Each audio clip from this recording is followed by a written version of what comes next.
Including managers out at home plate with the lineup cards. We get set for game one of this three-game series. Let's put yesterday behind us, but let's also deal with it. Chance Sisco at the plate in the ball game yesterday. Ninth inning, one down, 7-0, Minnesota leading.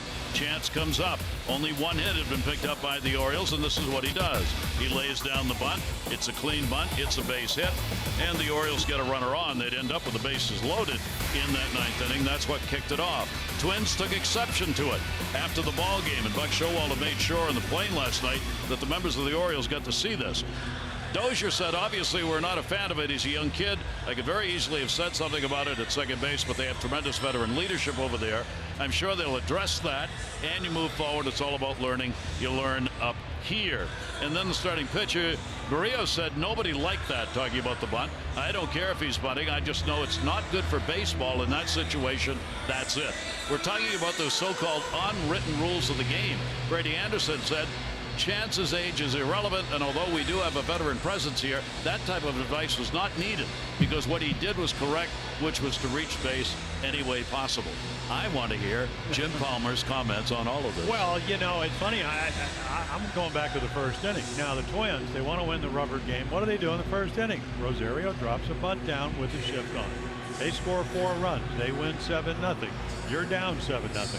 There are unwritten rules in baseball, and baseball's done a good job taking care of them. You got the collision play at second base, at home base. You don't throw at guys' head. But when you're down 7-0, the game is still going on. And I told Chance Sisco today, I said, when they do it, you do that again. And I wish more guys would do that. I just think, number one, Berrios is 23. And Dozier hits home runs. I have no idea what he was thinking about, because if he goes back and reflects on how they won the game, it started leadoff home run by Dozier, but a 4-run inning, and the bunt had a lot to do with it. They did exactly what Sisco did just 8 innings earlier. Yeah. So from a pitcher's point of view, you're not offended. Well, you asked Chris Davis in the opening, what do you do with a no-hitter? I think that might be a little bit different. Maybe you would have an unwritten thing.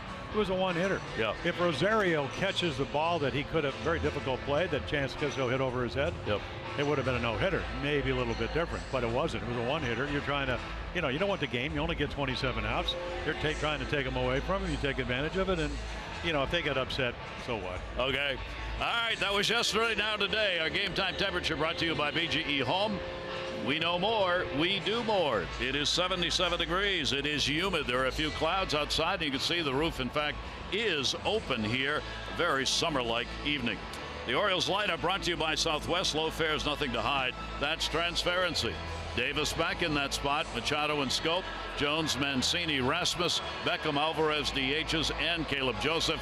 Career versus Houston. Strong numbers for the Orioles DH, Pedro Alvarez. Oh, yeah. I mean, he just had a career year. You know, he came in, you know, he played for Philadelphia entirely, what, about 8 years before that. At age 34, he was with Pittsburgh, all kinds of injuries. They signed him to a 2-year deal. He wins 14 games, most ever.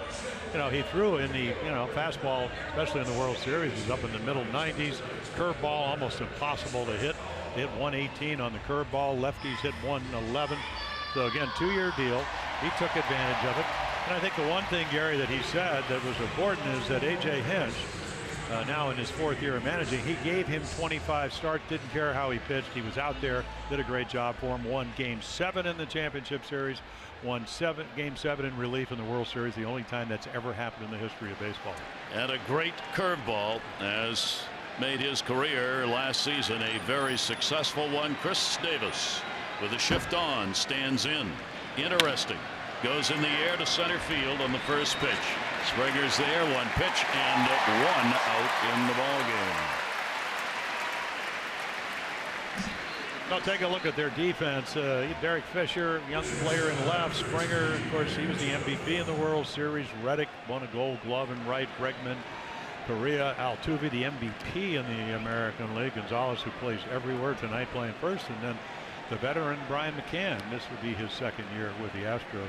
Integral part. Caught what, about 94 games last year. Really did a nice job with his pitching staff. That'll bring up Manny Machado. The numbers he has put up early on. Houston comes in 3-1. They won 3 out of 4 playing against Texas in Arlington. Orioles 1-2, of course, in the 3-game series against the Twins. Morton's delivery is in there for a strike to Manny Machado. For Manny against this Houston team, he's had a .244 career average. The Orioles had some struggles against this ball club. Last year they won only one game out of the 6 that were played. The Orioles have lost 6 straight ball games here in Houston, and they've won only 2 of the last 13 that these teams have played against one another. Yeah, they're 1-9 in their last 10 games down here. Pitch on the way, a swing and a miss. Good breaking ball. Well, Charlie Morton, he was a sinker ball guy. I mean, one of the more pronounced ground ball pitchers. Even last year when the velocity went up, I mean, in the World Series, I think it was right around 96, 97, harder than he's ever thrown.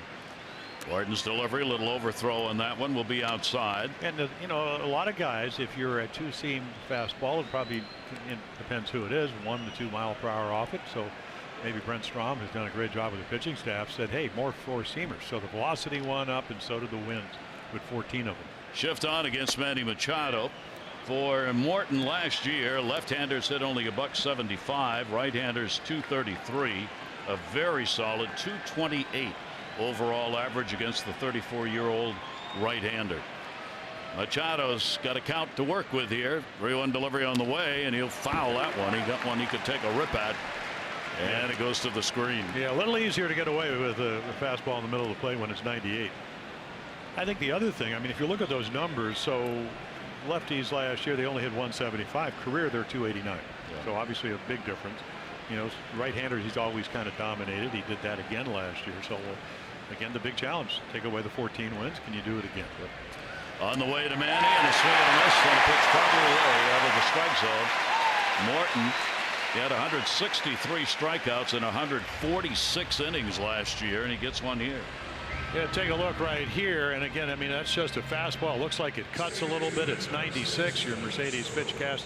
Any way you look at it, when a guy's throwing 98, you're going to swing at a few more pitches because you got to get the bat started. Yep. Just don't have time to think about it. Here's Jonathan Scope, the Orioles second baseman. 2 down, nobody on. Straight up D against him. Fastball will be in there for a strike again at 98 miles an hour. Yeah, he's just taken off from where he left off in Dodger Stadium on November 1st when he pitched the last 4 innings. And the Astros beat the Dodgers 5-1 in Game 7. That's why he's pitching here. Hinch set it up that way. Their manager said, what better way to do it than to have the guy who closed out last season with a World Series strong 4 innings to be back in the ball game where we open up at home. So Morton's out there, and it's keeping the adrenaline down a little bit. Maybe the only problem he's going to have. Pitch a breaking ball. That one is going to miss outside. Jonathan Scope starting the season out not quite where he would like to be. The Orioles come in having hit just 117 against Minnesota in those games. They were outscored 15-5 by the Twins. Yeah, well, breaking ball the other way. Yeah, I mean, there's your 2-seamer. It's still in the mid-90s. It sinks. And when you have a live arm, and Charlie Morton, you know, I mean, you can see inside corner, hitters count, but maybe not at 96. He's faced Baltimore a couple of times, lost them twice, but that was back in 2011 and 2014, the last time he's pitched against the Orioles. Fans rocking and rolling here, and will be all 3 games. That ball goes towards second base. Takes the hop to Altuve, straightens up, and he was on the base. Gonzalez at first with a stretch, able to get the out, and Morton starts it out with a 1-2-3 inning. Now we will take a look at Chris Tillman, who's on the mound, when we come back.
Dominant color for the Astros.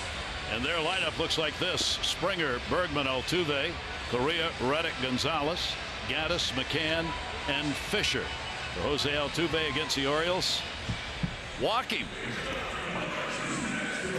Yeah, then you got to face Correa. So Chris Tillman, as you mentioned, I mean, he's got all the pitches. Now, last year did not have command, did not have velocity. You know, arm slot never really got in a comfortable position. So he worked on that this spring. Not a great spring, but I think a more confident one, and I think that'll be a big part of him. But again, this is a very tough lineup, and it tests you. But here's a guy that, you know, he controls the running game. When you know, he's not going to throw as hard as Morton. But what he can do is he can be deceptive if he throws over his front side. Didn't do that last season. Here is George Springer. Finished it up with the MVP in the World Series, and he will take the pitch up high.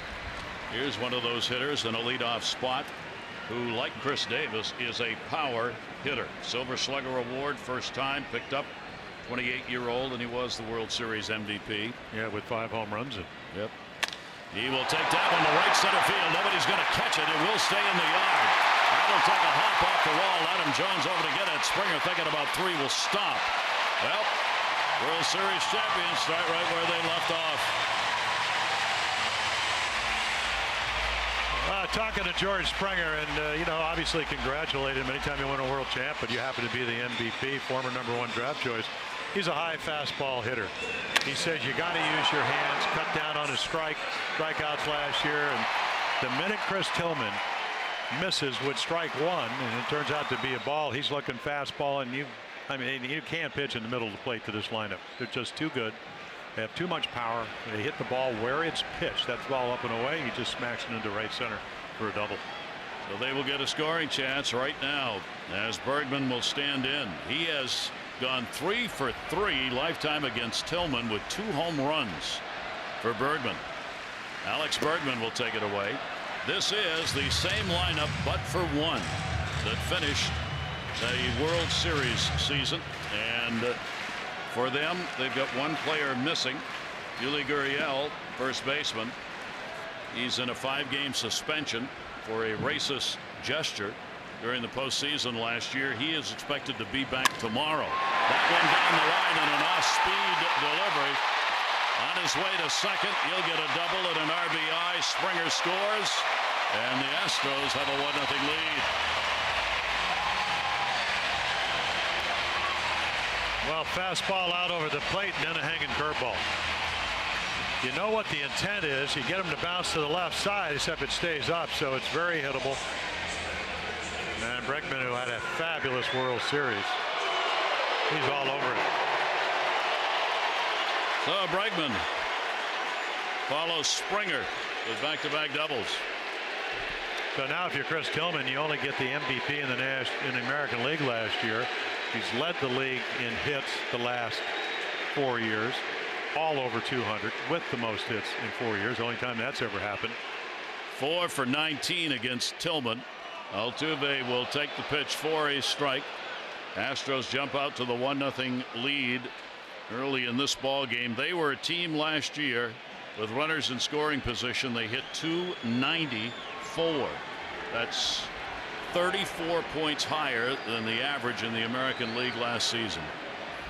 That'll get you some runs, and they did. Tillman overthrows. It goes all the way to the backstop. Bregman moves over to third on a wild pitch. Yeah, that's one of the problems that Chris had last year. When you don't throw over your front side and you spin, this is how you do. You pull balls off the plate. And it's so far outside that Caleb Joseph can't even get leather on it. And he's sitting there. He just cuts it. And now all of a sudden, I mean, this is a gift run. The way that Altuve can handle the bat. Everybody's back. You don't want to have a real big inning. MVP chant going up for him. Pitch on the way. Breaking ball will go to short. Runner is trapped. They may get him at third. He's out. Heads up play by Manny Machado, and fortunately Beckham did not fall down. Yeah, and Bregman thinks that the minute he gets tagged, he looks at A.J. Hinch, and right here he gets back, so it's a little jam shot. Nice play by Manny Machado. Do they get him? And they're going to probably look at this. So does he get the arm in? Reaching across the bag, hard to tell from that angle. Of course, the umpire standing right there, and I'm sure we'll see a little more definitive angle. They're not going to challenge it. Wow, that's a big play early in the ball game.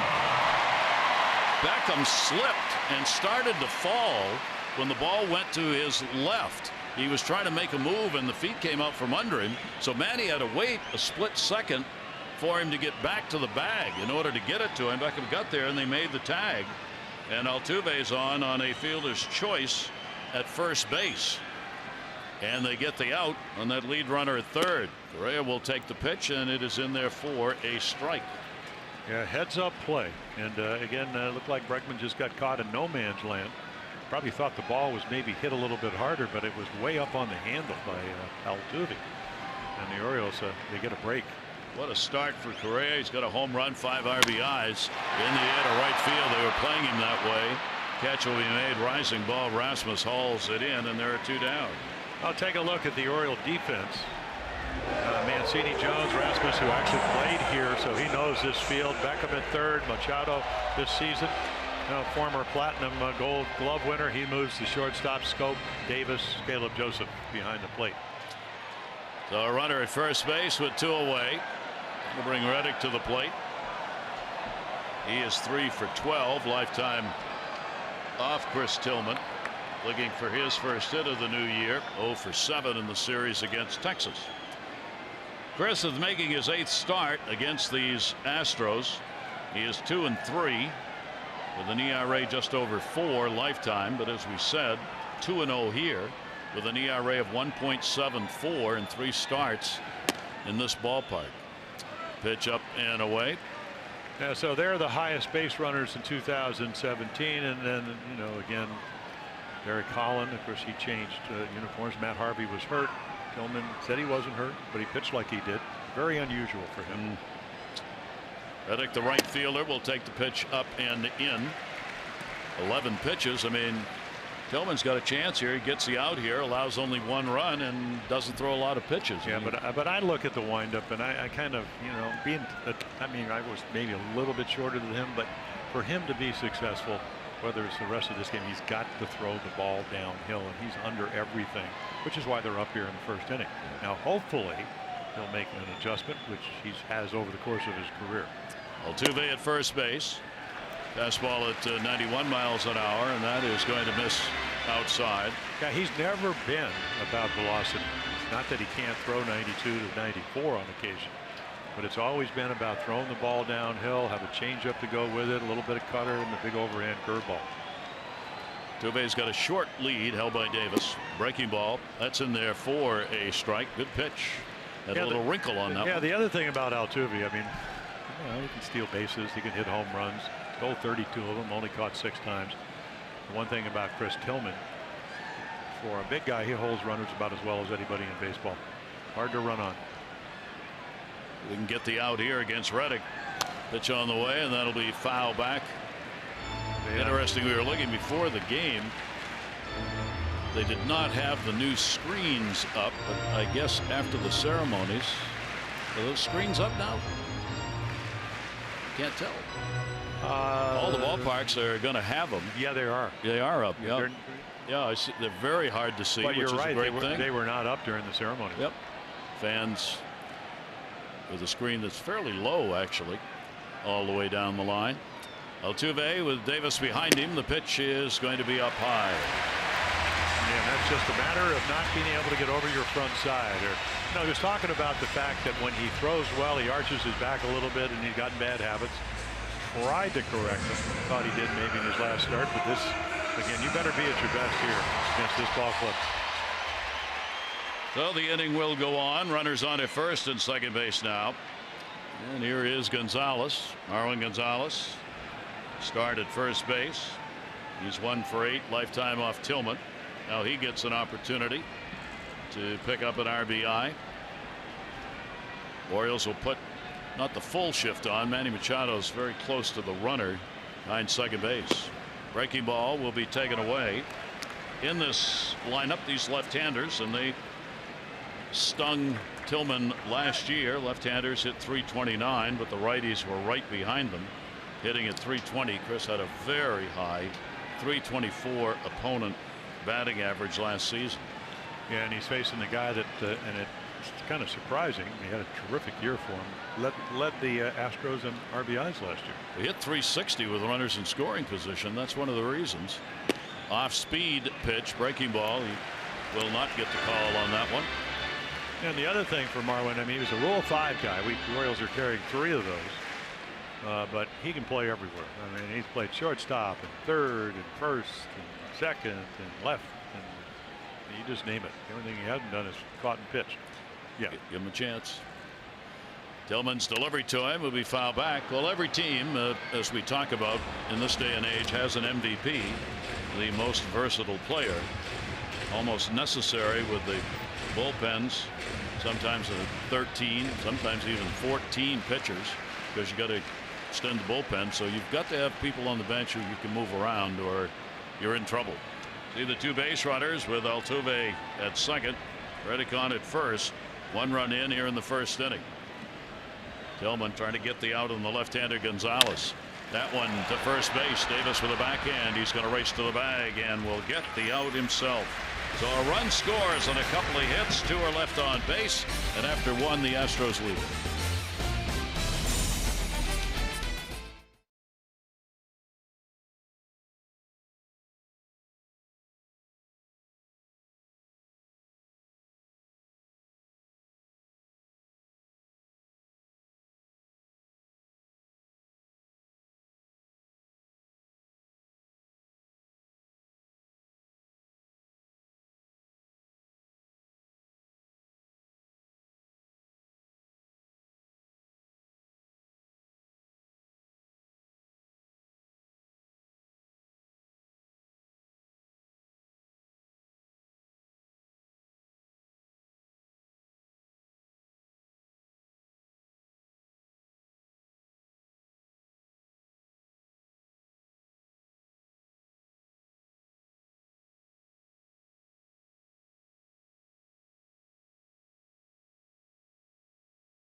Park. Every adult purchasing a regularly priced individual game ticket upper deck invited to bring up to 2 kids ages 9 and under to the ballpark, and it's compliments of the Orioles. For details and tickets, go to Orioles.com/kids free.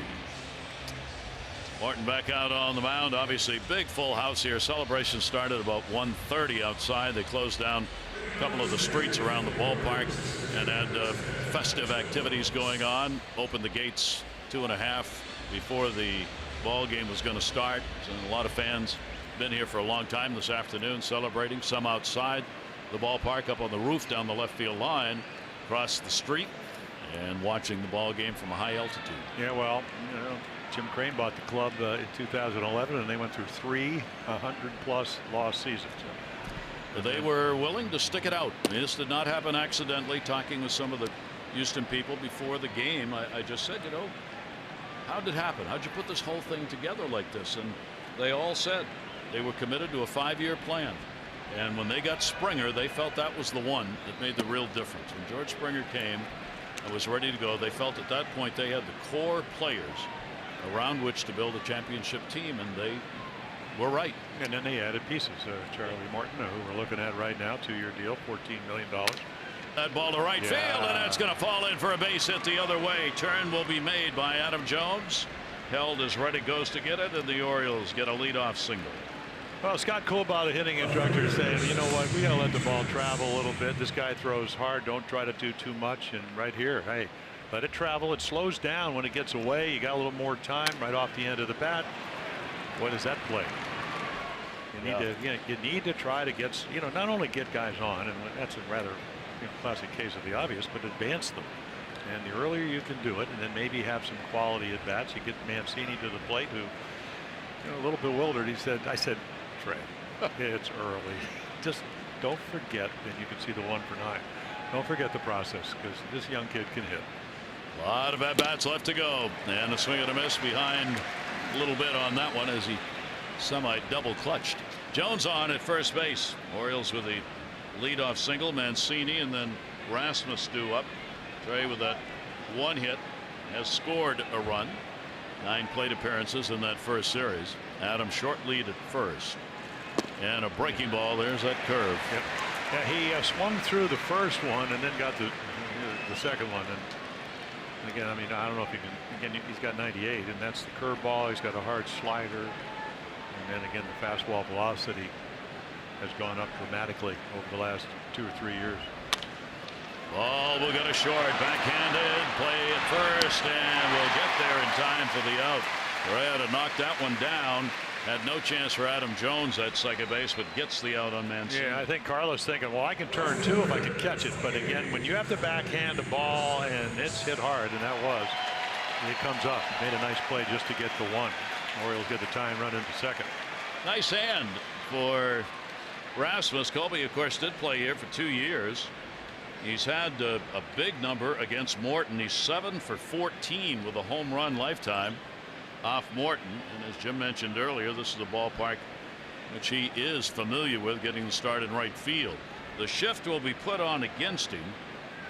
They will keep that one fielder on the left side almost even with the bag to try and take away the bunt from Rasmus, who indeed would put one down if you give him that whole third base side. Yeah, Buck Showalter's talking about the ability, and he almost squares around and just kind of walks it down to third, at least in years past. He was teaching that to other Orioles in spring training. He said when they put the shift on and you're a left-handed batter, you don't have to worry about getting out of the box in a hurry, because you know they're not going to catch the ball down at third in time to get you if you just get it fair. So he takes one step on a bunt towards third base to make sure he gets the bat on the ball and directs it towards third. Now, Chance Sisco did not do that in the ninth inning yesterday, but it looked like he had done that hundreds of times. That's how effective it was. Now, A.J. Hinch did go to Stanford, but when they were in Texas over the weekend, Joey Gallo, they had 4 outfielders. They put one of their infielders in the outfield because he can't bunt. That one's going to get away and go off the screen. I think that hit him in the foot. Hit him? Yeah. He's on. Yeah, a little breaking ball that might have gotten the back foot. Well, the Orioles will have runners at first and second on the hit batter by Morton. Yeah, so 2 strikes, trying to bury a breaking ball, which he does, but back foot. McCann couldn't reach across the plate and get it in time. We talked about Charlie Morton, very much like Andrew Cashner, exceptional numbers with runner in scoring position last year. 190. League average is over 250. Cashner was, I think, even lower than that at 170. So we'll see if that holds up this year. See what the Orioles can do with Beckham up against him. Beckham has had a couple of hits off Morton. The Orioles get a chance to get that run back, trailing here by a score of 1-0.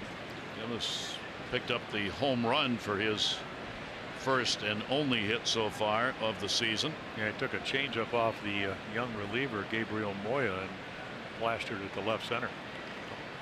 Morton with runners on at first and second. Infield pretty much straight up on him. Will catch the inside corner at the knees. That one in there for a strike.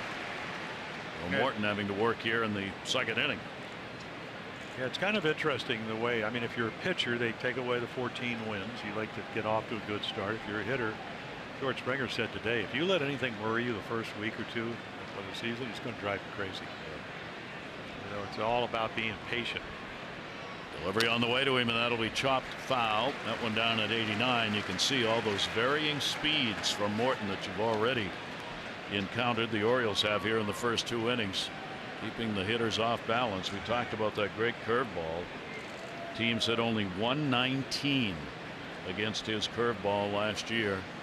4th lowest average off curveball pitches in the majors. And he's known for his sinker.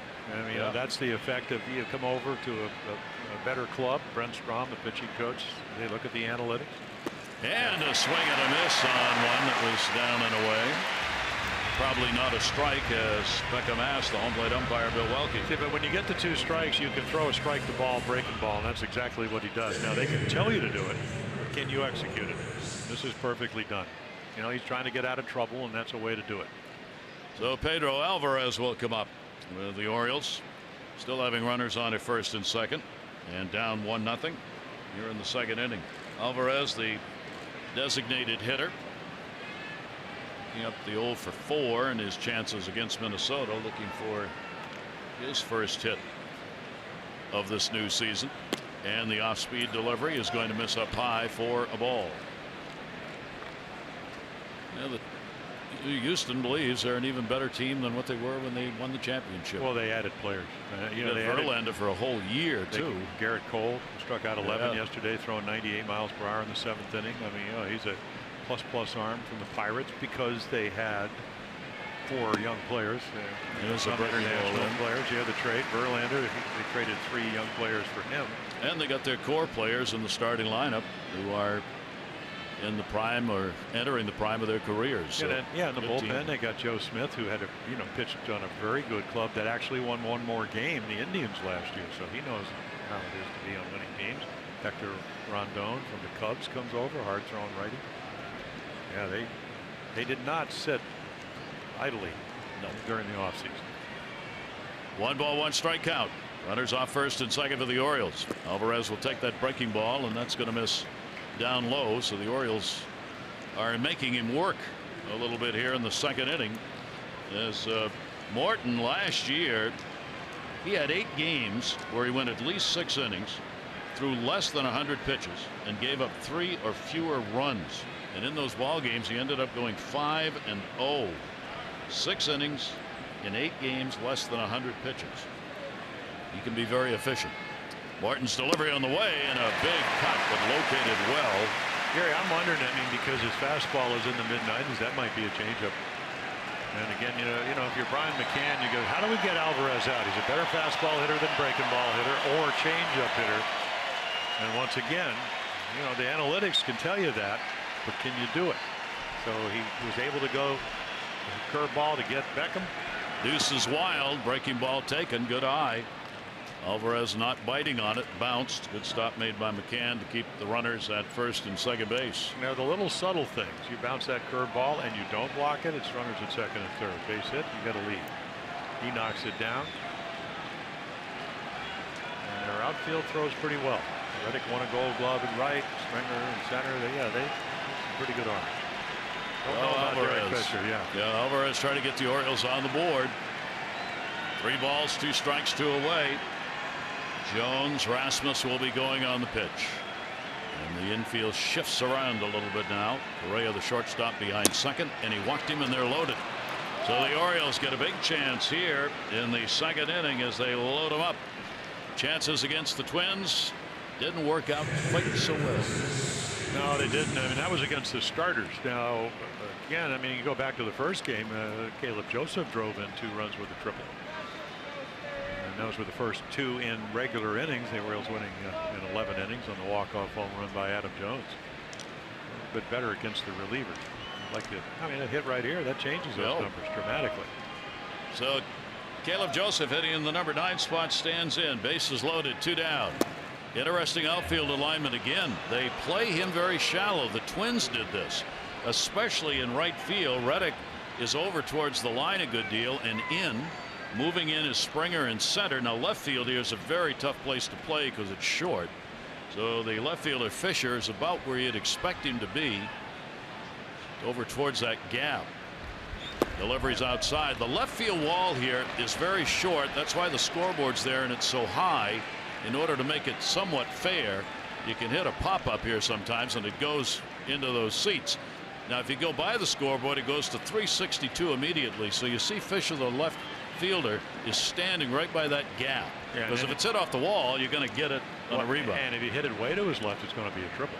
Even if you're not a speedy guy, because it's so deep out there. Joseph just wants a base hit here. Get the Orioles on. He's got to count 2-0. Morton's delivery to him. That's going to be. Gonzalez reaching. He had moved over towards second base, and the positioning denies the Orioles a base hit and at least one run. Astros up 1-0.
$500 for being selected, $500 more for every Orioles home run hit tonight. Play Home Run Rich's scratch-offs win up to $50,000 or enter non-winning tickets for a chance to be the contestant of the game. Go to mdlottery.com/home run. Good luck, Cynthia. Oriole fans on hand in the middle of all the orange. More orange. Astros have the 1-0 lead on the opening doubles by Springer and Bregman. Now Chris Tillman will work to the bottom third of the order. Gaddis, who is the DH, McCann, and then Fisher. Gaddis has been a problem for Chris, 4 for 8 against him lifetime, and Gaddis has had a good start to the 2018 season as he's picked up a hit in all of the last 3 games. Rather, as he's gone 5 for 15 with 3 RBIs. Well, when he caught last year, they went 32 and 15. I always thought he was a slugger, but he does a nice job behind the plate, and then over the course of his career, more comfortable. He's DHing tonight, catching. I mean, he hit a home run a little over every 12 times. Pretty good. Up, yeah. And he came out of the Atlanta organization and out of baseball for a couple of years. Big part of this ball club because you know, he can do a lot of stuff for you. DH, he can catch. Orioles shift the infield against him, playing him to pull. Breaking ball outside. Tillman falling away to the first base side after that delivery. And falls behind 3-0.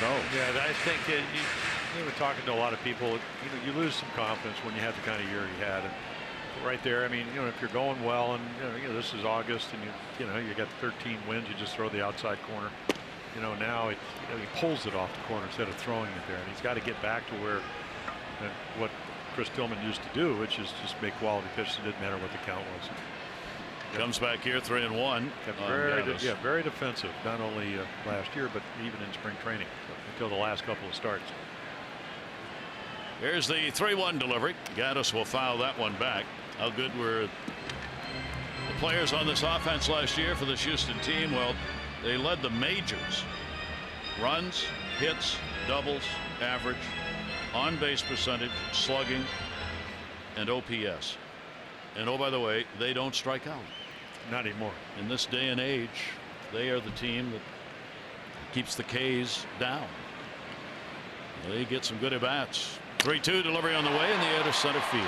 A lot of room out there. Adam Jones will put it away, and Gaddis is retired. Well, you can plan your summer at Oriole Park with a Birdland Ticket membership. Birdland Ticket members always pay the lowest available price when compared with single game tickets. Plus, members receive exclusive orange carpet benefits. Go to Orioles.com to find membership plans and the one that's right for you. Yeah, and how does that happen? I mean, how do you, in 2012 through 2016, strike out 400 times more than any other team in baseball, and then all of a sudden have the lowest amount of strikeouts? First of all, you change your personnel. Yep. They've done that, and then it's the mindset. Change your style at the plate. Yeah, Dave Hutchins said, you know, the hitting instructor said, wait, hey, let's have selective at-bats. We always talk about that. You know, A.J. Hinch calls them, don't have empty at-bats. In other words, have a plan. McCann will take the pitch away. Last year, they became only the 7th team in Major League history to have a higher slugging percentage and the fewest strikeouts in the same year. And only the 2nd team since 1911 to do that. And in this day and age where we talk about everybody striking out, it's a very real accomplishment to have a ball club not do that. Well, Springer did it. I mean, he cut his like 70 strikeouts last year, and he didn't get hurt. You know, a lot of times your strikeout level goes down because you don't play as much. Yeah. That pitch is going to be away. Tillman working behind the hitters. So you see again, when you're down below, in other words, you're not throwing down, your elbow drops a little bit, and that's why everything's up in the zone. And you know, again, you know, it's a feel thing. Hopefully he'll be able to recover it. You can see from the pitch count where they're all up and away. Just can't get over the front side. Delivered to McCann, and he will walk him. That is the 2nd walk. This one comes with one away to McCann. Yeah, and the more pitches you throw, the less innings you pitch, and the more they get to see you. And then, you know, again, when you're not throwing 95 to 97, that catches up with you. The left fielder, Derek Fisher, coming to the plate. Fisher batting in the number 9 spot, so Springer in the on-deck circle. Infield will set for the double play. If they can get the ground ball here.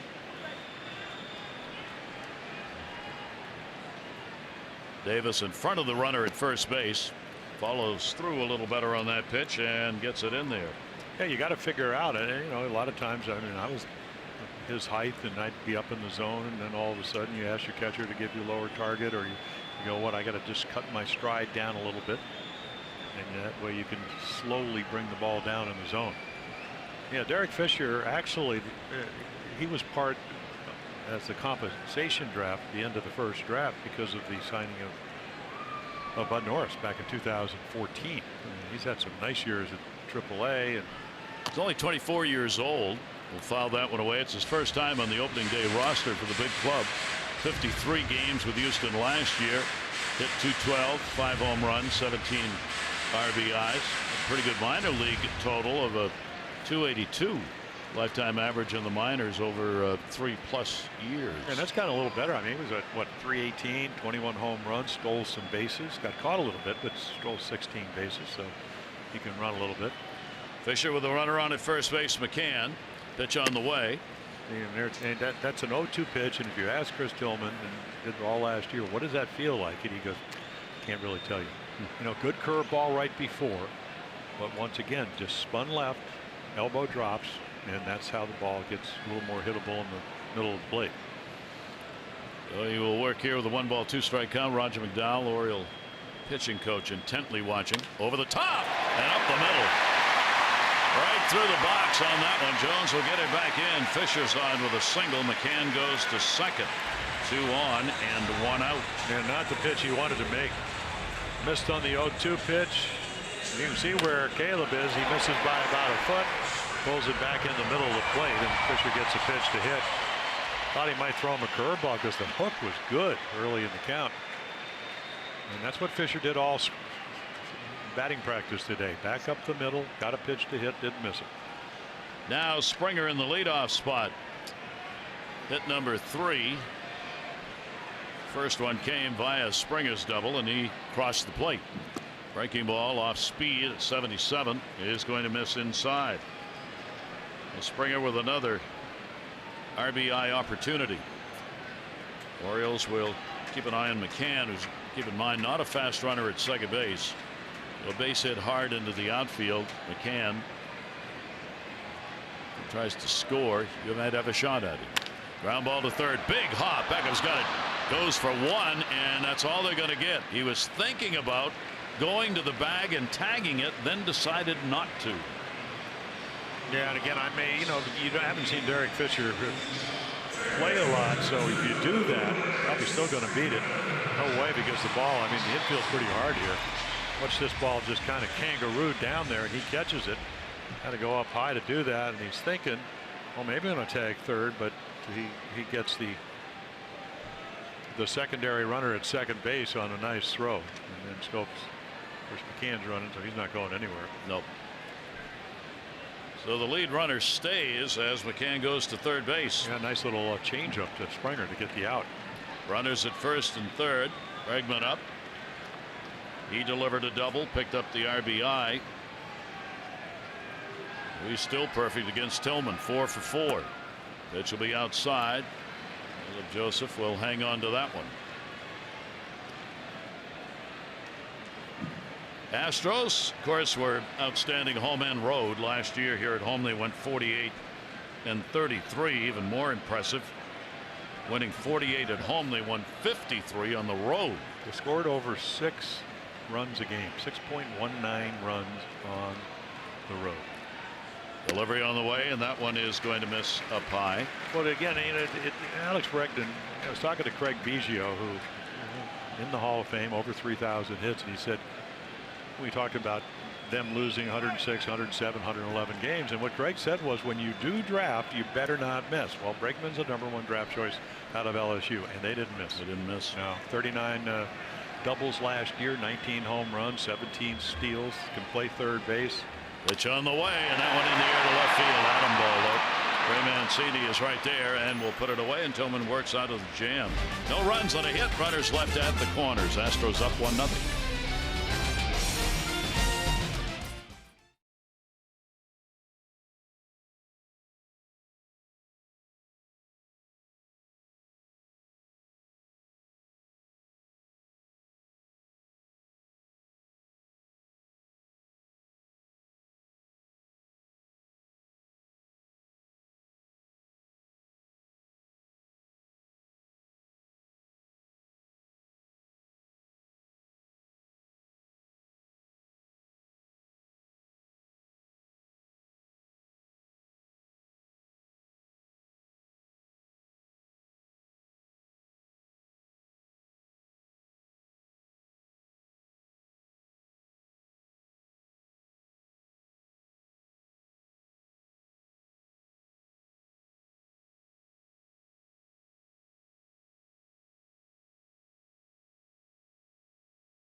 Coming up later in our ball game tonight.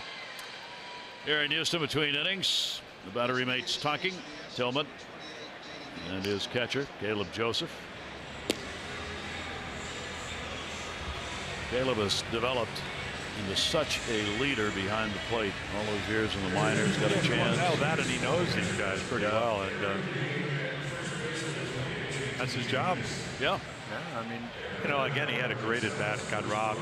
Easily could have gotten that ball in the right field, but Gonzalez made a great play to keep it at 1-0.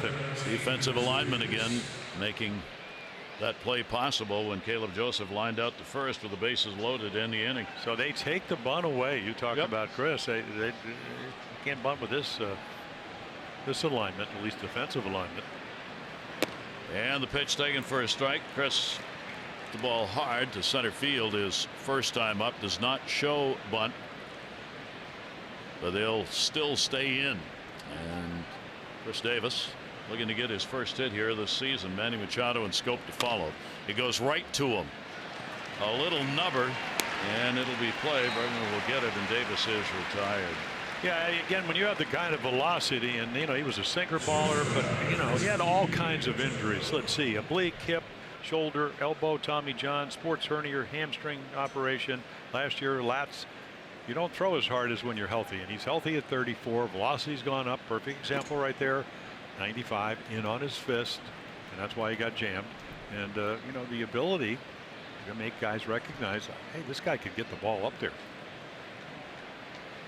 Yes, you can. Here's Manny Machado.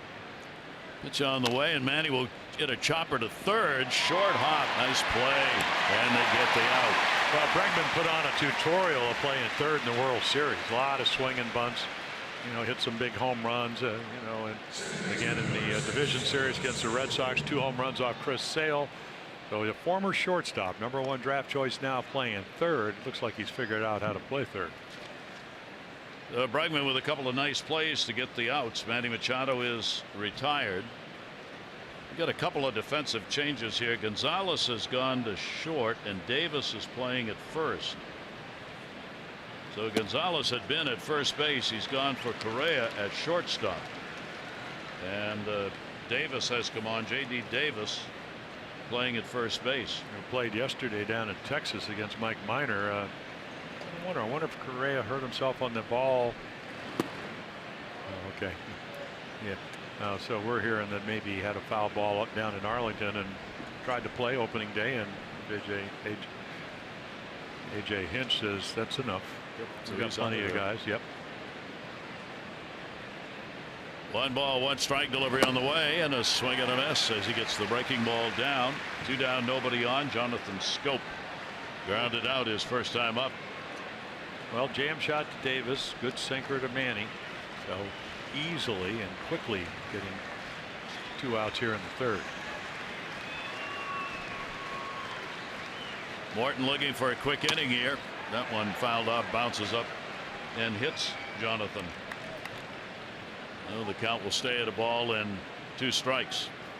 Orioles looking to get their offense going. Not an easy series, obviously, in which to try and do that. Wasn't against Minnesota either. Mike Wright goes against Justin Verlander tomorrow, and then Dylan Bundy and Dallas Keuchel in the third game, an afternoon game in game 3. That one he reaches for down the line. That's going to be fair. It'll take a roll into the corner. Scope's on his way to second base. Fisher over to get it. Will get it in, and Scope's got a 2-out double. They have broken the bat on that one. He had to reach a little bit, but he got enough of it. Well, we talked about Jonathan. He can hit the breaking ball. Look at this one. It's just up enough. It's just on the inside part of the plate. Gets it on the end of the bat. I will take a broken bat for a double. Well, again, the tying run down at second with 2 outs here. Well, the Orioles will get another chance, and Adam Jones, who picked up a single his first time up. Buck on the phone here, assuming that's to the bullpen. Chris Tillman was talking with Caleb Joseph. We didn't see anything that looked out of the way physically. Don't see anybody up in the bullpen, which is down out in left center field getting up to throw. He was just hungry. Yeah. Well, it's hard in this park with all the food, and especially here at the press level. Jambalaya. Did you have some of that? It was No. good. No. It was very good. Well, I'll see how you feel tomorrow. You can let me know. More importantly, about the 5th inning, 5th or 6th. That's a really important moment. The pitch will be taken down low for a ball. We're going to do a John Miller where in spring training once he said, Jim, ever done play-by-play? And I said, no. He said, well, that was a good time. And he left. I think that's a great idea. And I said on television, and thank God it's a visual medium. You can see what I'm not going to talk about. So if you pull that on me, Mr. Jambalaya. Like that was good, Jambalaya. 2-0 count. See what Adam can do with it here, looking for the RBI. Big lead at second. Scope, and that will come inside. So Morton falls behind on Adam Jones. You see the numbers already. 1 for 5 for the Astros and 0 for 2. Well, you know what, Jonesy, this is what his 11th year, so he's already hit a single to right, and the tying runs at second. Well, maybe you're saying I'll pitch around him and get to Mancini. Not that that's a bargain. He'll take it. It'll be a strike at the knees. Or I'll make the pitches that I want to make, and if not, I'll walk him. And it's usually Adam doesn't walk himself. You usually have to walk him because he's a free swinger. Adam, one of the best in the game last year in the 2-out runner in scoring position category. 3 ball 1 strike delivery here, and came back inside. foul tipped into the mitt. There's Bill Welke, the home plate umpire, and a full count 3-2. Oh, look at this movement. I mean, 96. Now it's already off the plate. You can see where McCann, I mean, even 3-1 in a 1-0 game, you're not throwing the ball down the middle. So he throws it right to the glove of Brian McCann, and hard to get to it with that kind of movement and velocity. Well, the big crowd applauding for Morton. Runner off second, scope, 3-2 delivery on the way, and Adam a chopper. That's going to go towards third. It'll be a hurry play. Bregman gets it there in time. It was a third baseman inning as he got all of the assists. Scope is left on. Astros lead at 1-0.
Can take a look at our East Winds page. The Yankees and the Mets, by the way, were snowed out in New York today. They'll play Tampa Bay tomorrow.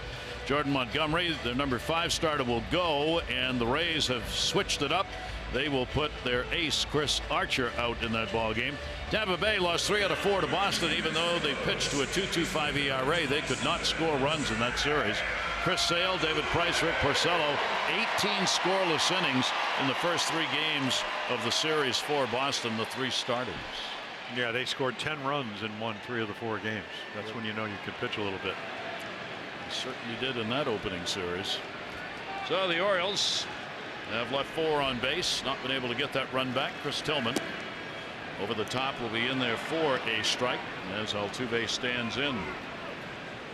Altuve, then Davis, who's in for Correa, and Reddick will be due up here. Bottom half of the 3rd inning. Breaking ball away, a run on 3 hits for the Astros. The Orioles no runs on 2 hits. Each team leaving 4 on base so far. One of the game's most exciting players, Altuve, at the plate. Tillman's delivery with a little hitch, got it off the end of the bat. Jonathan Scope. Leo. Yeah, well, there's a well thrown fastball. Didn't peel off, able to drive it downhill. You know, Altuve already with a 4-game hit, 3 games. I mean, he's gotten 4 hits or more 25 times. But so you have to make good pitches.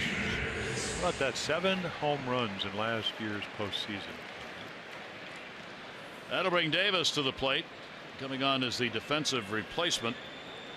Coming in at first base with Gonzalez, who had been there, moving over to the shortstop, and Correa coming out of the ball game with that bruised toe.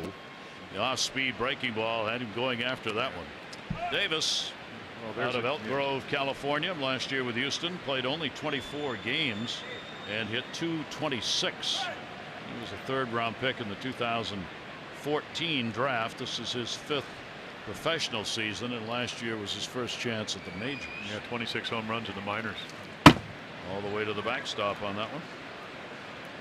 Home run guy, 3rd-round draft choice. You would think we talked about you know, some of the other players that they added. He's another one of them, along with the left fielder, Derek Fisher. So incorporating some young players.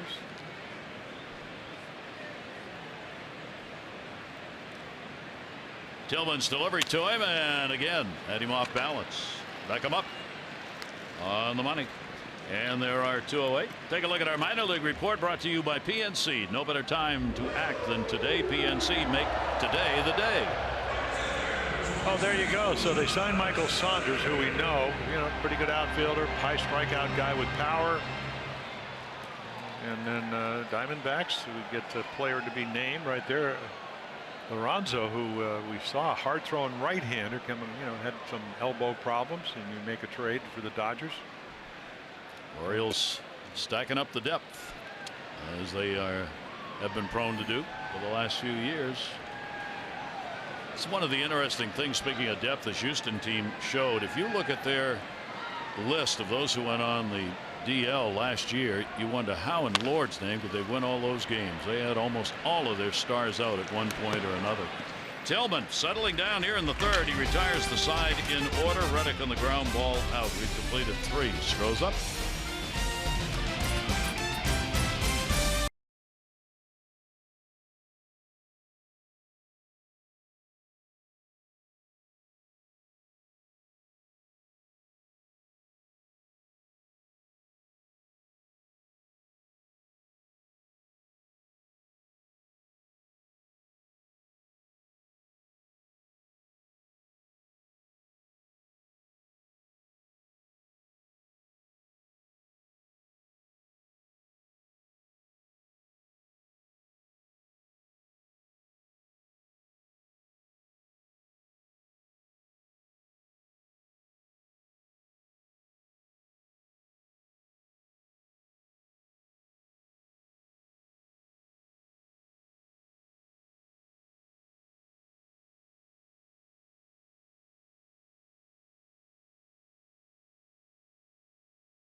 You by Royal Farms. Pick up your Rofo rewards card today at any Royal Farms to save on gas and to start earning points for free stuff. Details in store. Gary Thorne and Jim Palmer as the Orioles are on the road here against Houston. With the roof open last season, only 14 games were played, and the record for Houston 8-6. When they had the roof open last season. They plan to leave it open for all 3 of these games because the weather's supposed to cooperate, not be too humid and hot, not rain. So we'll have a chance to see the sky. Well, the breeze, and looks like it's probably about 18 to 22 miles per hour blowing out. Hitter's wind. I don't know what effect it has. The flags are way up there, but the ballpark is kind of, it's not below street level, but it kind of plays wouldn't you that think way. maybe the ball to left field would go a little bit farther? They were hitting them in batting practice. George Springer said, well, there's your win. Maybe knock the one down to right field because, like you said, that's where the roof kind of. Pre-game ceremonies had a couple of problems. One, they couldn't get the cord to take off the cover when they were raising the World Series champion, and then the wind blowing almost took the youngster up into the air, and even the adults were struggling. Trey Mancini fouls that one back. See that young man, the second one in from the right? Daddy, I think I'm going to have a balloon ride here. Go with it, son. Go with it. Flag that went all the way across the outfield. Martin's delivery to him is a strike at the knees. Trey grounded out his first time up. Well, I mean, that's how you win 14 games. And, when you're in a hitter's count, you got a good fastball hitter, and you just bury the low and away fastball, get you back into the count. Now he could pretty much throw anything he wants to. Martin with a walk and 2 strikeouts, and he did, and got him to chase one. Well, that's that curveball we were talking about. I mean, One of the lowest batting averages in baseball on this pitch. And that low and away fastball, 2-1, got him back to where he could throw it. You think it's going to be a strike, you try to track it. It's one thing Trey Mancini could do. He could foul the breaking ball because he's willing to hit it to right. You got a 98-mile-an-hour fastball or so, and you got a curveball like that, and see why he won 14 games. Well, the other thing was they scored him 7.62 runs a game when he pitched. Now that's nice support. So, well, all of these pitchers on this team had that had that advantage last year with all the runs this ball club put up. We mentioned how well they played on the road. What they did was on the road they scored more runs than they did at home, even though the ERA was higher. They covered up for it, and then when they came back home, the ERA for their pitchers went down and the runs went down, but still the differential was in their favor. Houston here at home, they had an ERA of 3.65. That was the ERA for their pitchers, but they scored 4.88 runs at home. So you got nice little cushion. On the road, it was ridiculous. Yeah, that was over a run and a half more. How do you score what 6.19 runs on the road? That's the average that they did last year. Rasmus hit by a pitch. We'll go after the Morton delivery, and this time it's a K. Taking a 98. There it is. And again, I mean, look where it is. I mean, it doesn't really matter. The glove is from Kansas low and away, but when you throw 98 in your head, and it's early in the year, and it's still, I don't know if the lights have really taken effect because we're kind of in that twilight zone, starting an hour earlier. I always thought that was a big advantage. Hitters will tell you when it gets dark, it's probably easier to see, only because the lights at the major league level are better. Ground ball off the end of the bat to first. Davis has swung around that way, and Beckham is retired. So a 1-2-3 inning for Morton. That run in the first inning still holding up for Houston.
Toyota, what drives you?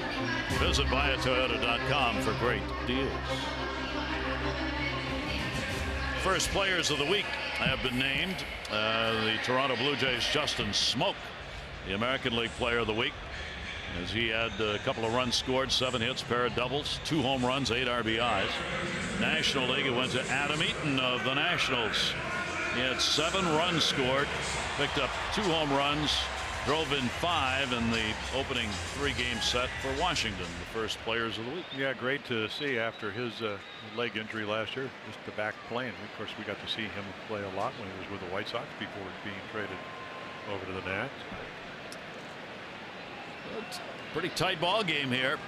Astros have had the better chances, more of them. And Chris Tillman will miss with that one, up and away. As Marwin Gonzalez stands in, we go to the bottom of the 4th inning. He grounded out his first time up. Gonzalez out of Venezuela, originally picked by Boston. Then Houston took a pick, and then Boston and Houston swapped picks. That's how he ended up being in the Houston organization, and at the age of 29, he has done very well. The .268 lifetime hitter coming into this season. Yeah, switch hitter. He can, as we mentioned, can play everywhere.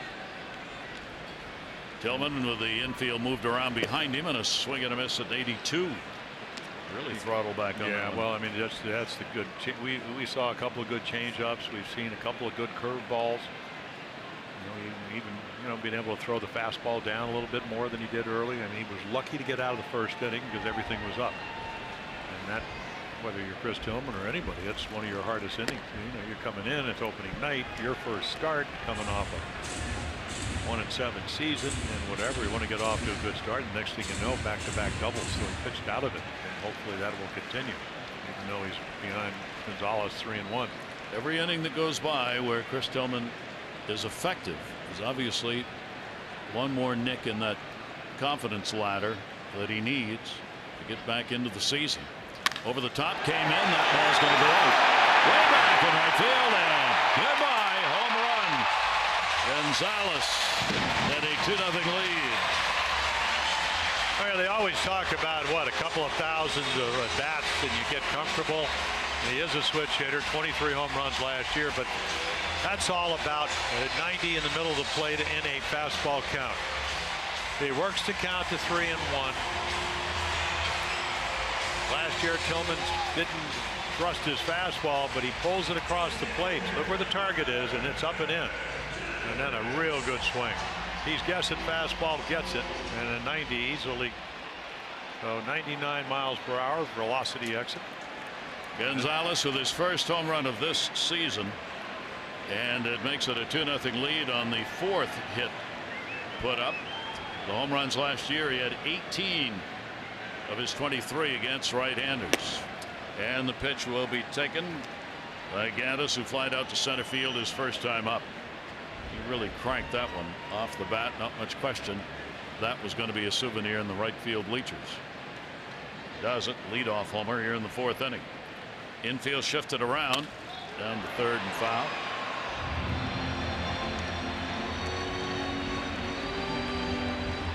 Chris Tillman last year with a 24 home runs surrendered, and 17 of those were hit by right-handers.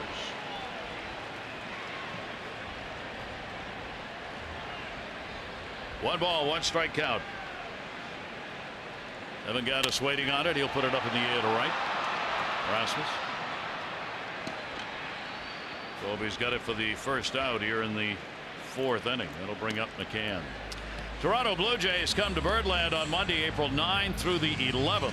All games 7:05. Kids cheer free all series. Every adult purchasing a regularly priced individual game ticket upper deck invited to bring along 2 children ages 9 and under. Come to the ballpark. Compliments of the Orioles.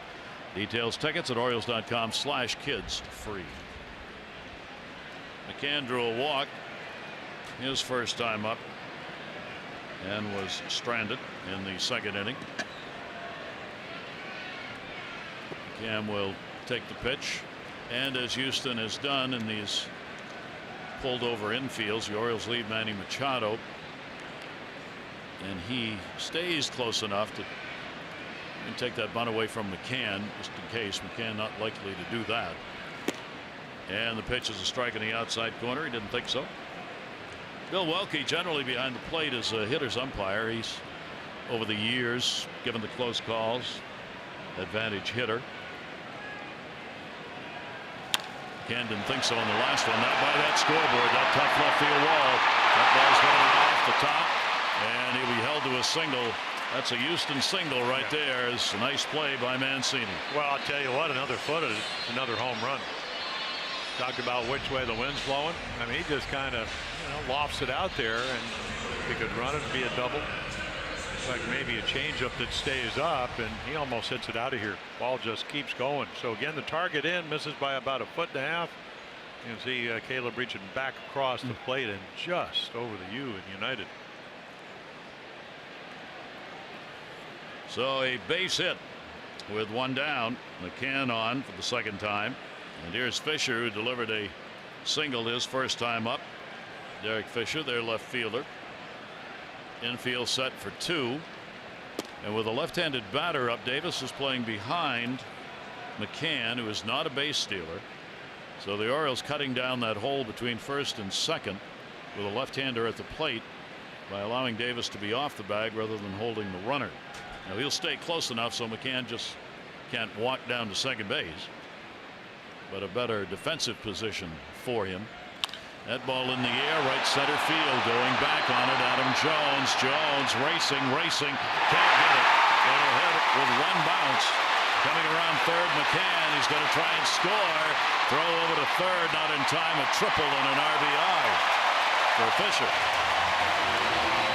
Well, he hit it out by the triangle. Looked like a changeup. Any doubt whether the wind's helping the ball? That ball got up, and there's no way Adam Jones could run it. Derek Fisher can run. I mean, he's going to hit this ball, and he's thinking triple right off the bat, except he's wondering, and you can see Adam Jones, he just can't get to it, gets behind him. Now, right now, Fisher's kind of coming around second, but his biggest concern, can Brian McCann score from first? So he was right here, here he goes. Now, he can run. I mean, he can flat out made the World Series rosters, postseason rosters, because of his speed.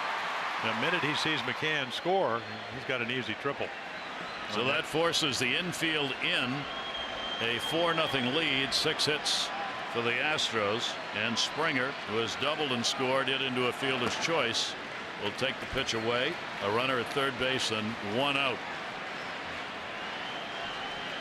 Tillman in trouble after retiring the side in order in the third inning. The leadoff homer to Gonzalez in this one. Then with one away, the McCann single and the triple picked up by Fisher. Fisher, as you saw, can fly, so in a ground ball, the Orioles are going to try and have a play at the plate. They'll have to make it quick if he goes on contact. And that's the discussion going on, I would suspect. Yeah, Gary Bettis, the third base coach, telling him, I say, you know, just like you look around the outfield, you look out where the infielders are. Pitch on the way, check swing, foul ball. Orioles are going to get their bullpen up. There is Castro just starting to throw the Orioles pen.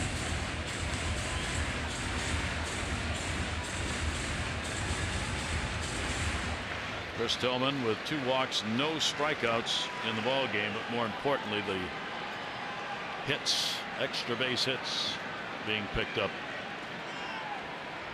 2 runs in here in the 4th inning. 2-1 delivery on the way, trying to put that one up in the air. Talk about the swing angle. That one was from down under, trying to lift it. They call it launch angle. Watch him launch. 34 home runs last year, 18 leadoffs. He hit one again, first time up this year. He's actually a ground ball hitter, but in this case, you know, Tillman would love to strike him out. Hasn't had many swing and misses tonight. No. 2 ball, 2 strike count, runner off third base. Tillman's delivery, and again, a big uppercut, and it will be fouled away. A very tough out here. We talked about how seldom this Houston team strikes out. For Springer so far this year, he does have a team high, or second high, in 6 strikeouts. Well, Gary, he went from 178 to 111 last year, and I said, how did you do it? He said, not my body, my hands. Trust my hands. Stay back. That one is going to be blooped for a base hit and an RBI. He got jammed, but it's strong enough to get it out to center field. Fisher scores 4-0 and a 3-run 4th inning. Yeah, kind of a backup slider that didn't get down in the zone, so it's easier to, with the infield in, to get it into the outfield. Great angle right here. You can see him. Trust your hands. Stay inside the ball. Try to get the ball in the air, and he's able to do it. So it's kind of a backup slider. And he hits it back, but he doesn't get out in front. It wasn't a quality pitch, and he took advantage of it. 4 RBIs on the year now for Springer, and Tillman struggling here in the 4th. Bregman coming up. He's had a double and is flied out. Pitch will be taken away. It's going to be the 4 runs, 7 hits in the ball game. And this is the great fear you have as an opposing pitcher and an opposing team up against this ball club. When their offense gets going, it rolls. Short lead at first base. They'll hold on this one, and the pitch is going to miss inside. They're trying to limit the damage now. Bullpen is ready if a change is needed. 2 for 6 for the Astros here with runners in scoring position in this ball game. They don't miss a lot of chances. Tillman's delivery. Breaking ball over the top. 77 that hangs up. He falls behind here. 3-0. Man, I would imagine that even with Altuve on deck, and he's got the green light.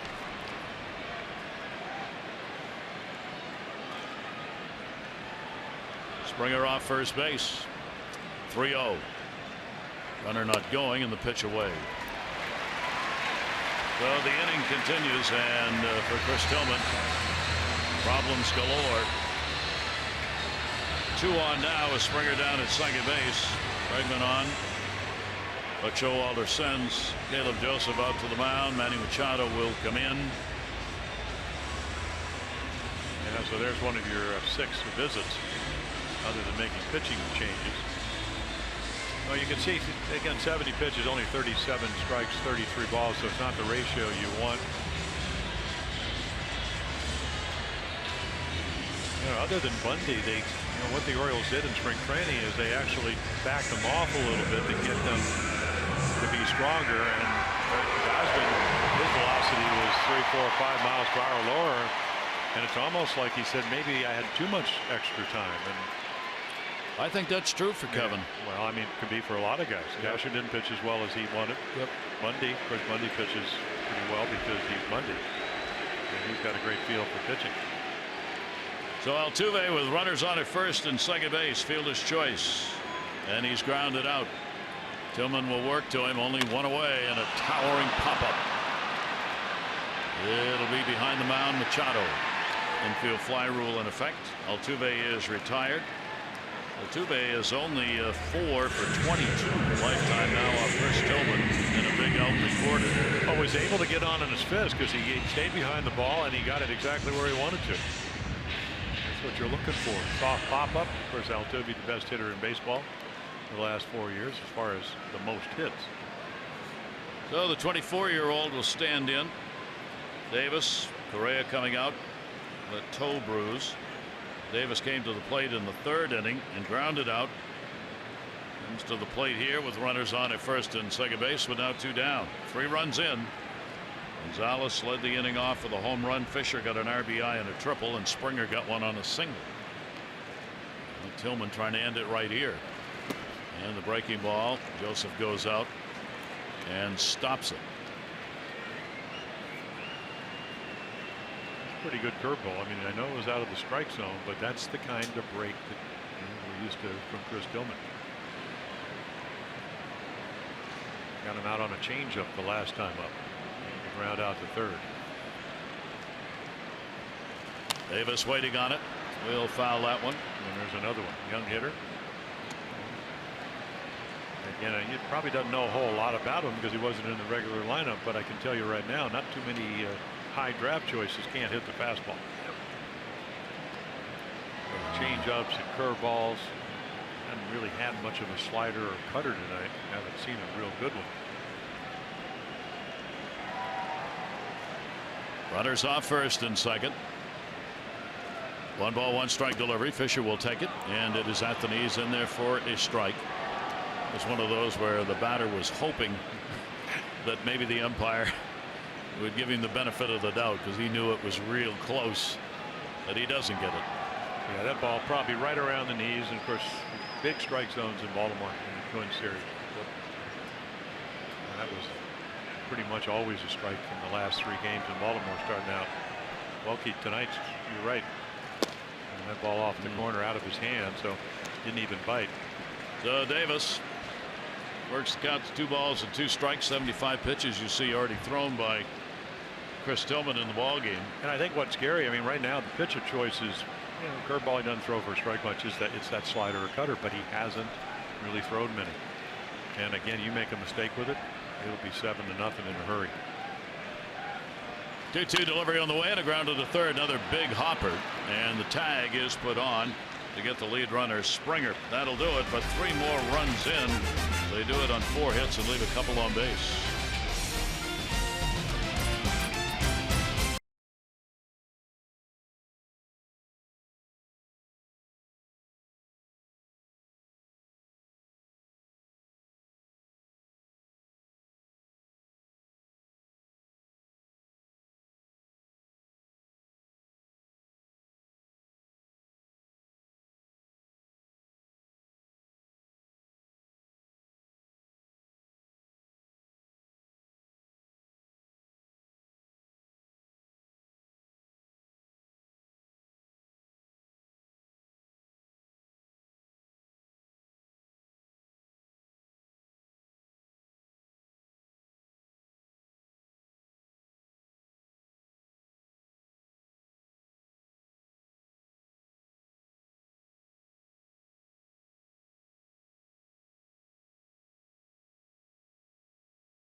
City celebrating. Houston has 8 professional major league teams. You see them right there.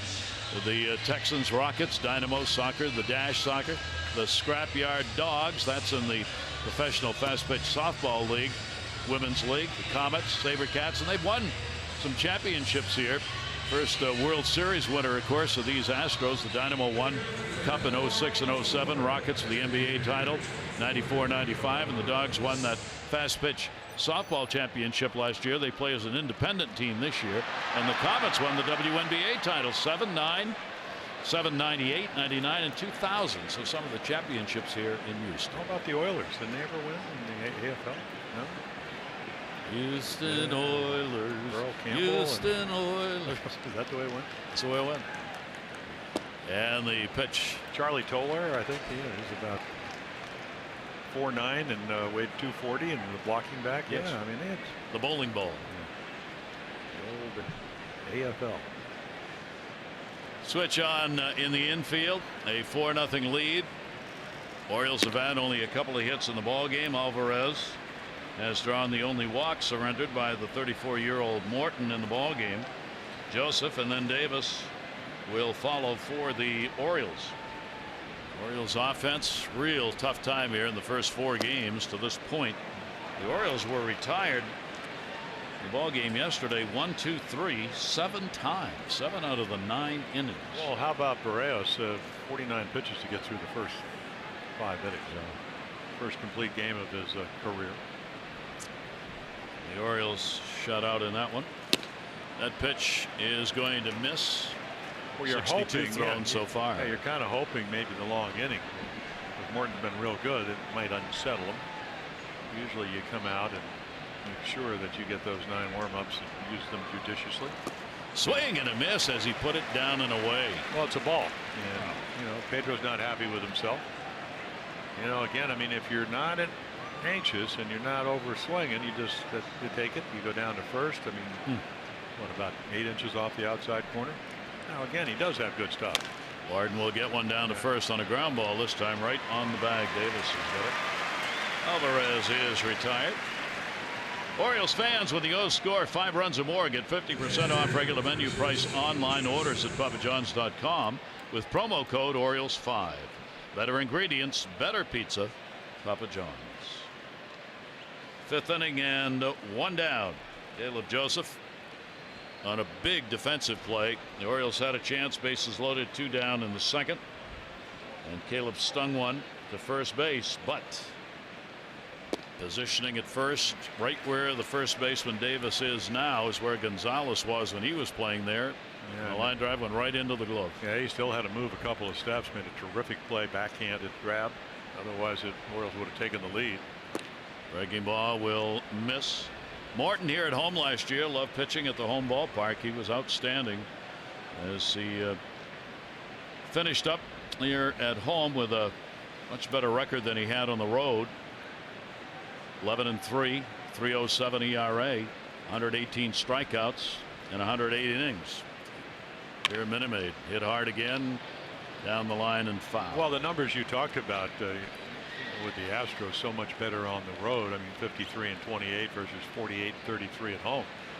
But the ERA, I mean, when you look at the runs scored, less here than on the road, and the ERA almost a run lower than on the road, you get the idea, even though it doesn't look like it, that it's a pitching park.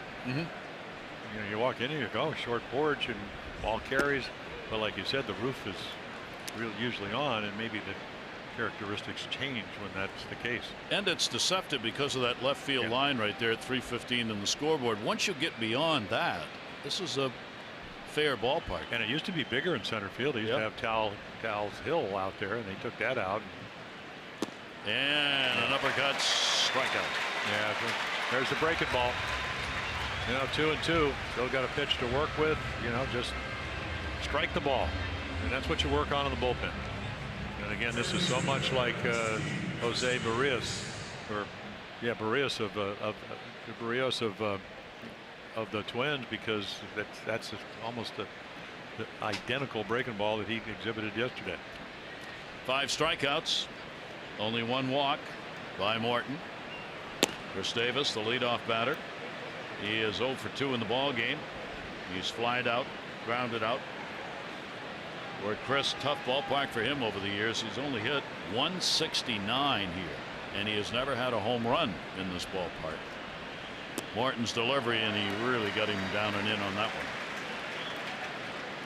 That's a pitch you got to have a paddle to even touch. Well, it's a ball. And again, the illusion, because of the velocity, and you know that you don't have a lot of time, you're going to chase a little bit more. Velocity can play in that way if you're trying to hit. And there's a good curveball, and he doesn't get the call. That one Davis laid off. Well, Gary, I mean, I came in, my numbers show me that they have yet to score off a starting pitcher this year. That's right. And if Morton gets out of this inning, and this will be 26 consecutive shutout inning. Here's the 2-ball 1-strike delivery on the way, and again stays off it, trying to get him to go after that pitch down low. Yeah, the Orioles have had no luck against the starters. Odorizzi, 6 innings, didn't give up a run. Kyle Gibson, 6 innings, didn't give up a run. Barrios, 9 innings, didn't give up a run. And that's foul back. Maybe the best pitch he's had to put some wood on right there. Fouls it into the screen. But 97. Yep. And this is what Charlie Morton couldn't do a couple years ago because of all the injuries. Brent Strom done a great job. Former pitcher. 3-ball 2-strike count on Davis. There are 2 down. Morton's pitch to him will be inside. Chris will pick up the second walk that the Orioles have picked up in the ballgame. Sign up for the Junior Orioles. Get those in your family who are eligible into that 18 dugout club. Memberships are just $25. Include your choice of 2 6-game ticket packages, a backpack, camp, and more, and all guests get a seat for as low as just $6 per person. Join today at Orioles.com/dugout club. 5th inning, runner on, 2 away. Manny Machado has struck out and grounded out. Shift put on Machado as well, not complete, but Altuve's moved over almost behind second base. There's nobody on the right side because Davis is holding the bag at first. More and more we have seen, not just in the Oriole games, but every game around baseball early on this year, there's a shift on almost every batter. Used to be it was just the lefties and then some of the righties, and now it's every batter. Because of all the information that's been collected, there's movement. No, if you don't hit it there, why play it? Exactly. I mean, that was always been my theory. Why do you guard the line in late innings with a 1-run lead when you haven't played there all game? But they do it because they don't want to have a double over the back. I can maybe understand that a little bit more. But if you don't hit the ball right, why play it? It's all right. Yeah. Let that one on the inside corner to Manny. And now with the new hitting philosophies of line drives 15-degree lawn channel, home runs are more in the 22 to 26. More guys are uppercutting the ball. More guys are trying to get in the air. They don't hit as many ground balls. So why play where they don't hit grounders either? That's another reason. Sometimes, of course, when you're pitching, you want to play your outfielders in the bleachers and have them throw them back in, but they don't allow you to do that. So you want to go the wee Willie Keeler way. Hit them where they ain't. 0-2 count. And a breaking ball down to third. That's a fair ball. Bregman's got a long throw. What? Boy, has he played an outstanding third base in this ball game. No runs, no hits, no errors, and 1 left on. Manny Machado just a step away, but he was. And the out recorded on a long throw. 4-0 Astros.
Former Oriole, Rich Dower, former first base coach here with the Astros, who went through a serious medical problem last season, Jim, and a friend of yours. Oh, yeah. I mean, you know, one big part of the '83 World Championships, getting ready for the parade after they won the World Championship. Of course, all the young infielders they have, whether Bregman, Correa, whatever, everybody was saying what a great job he did, but he slips, he hits his head in the middle of the parade.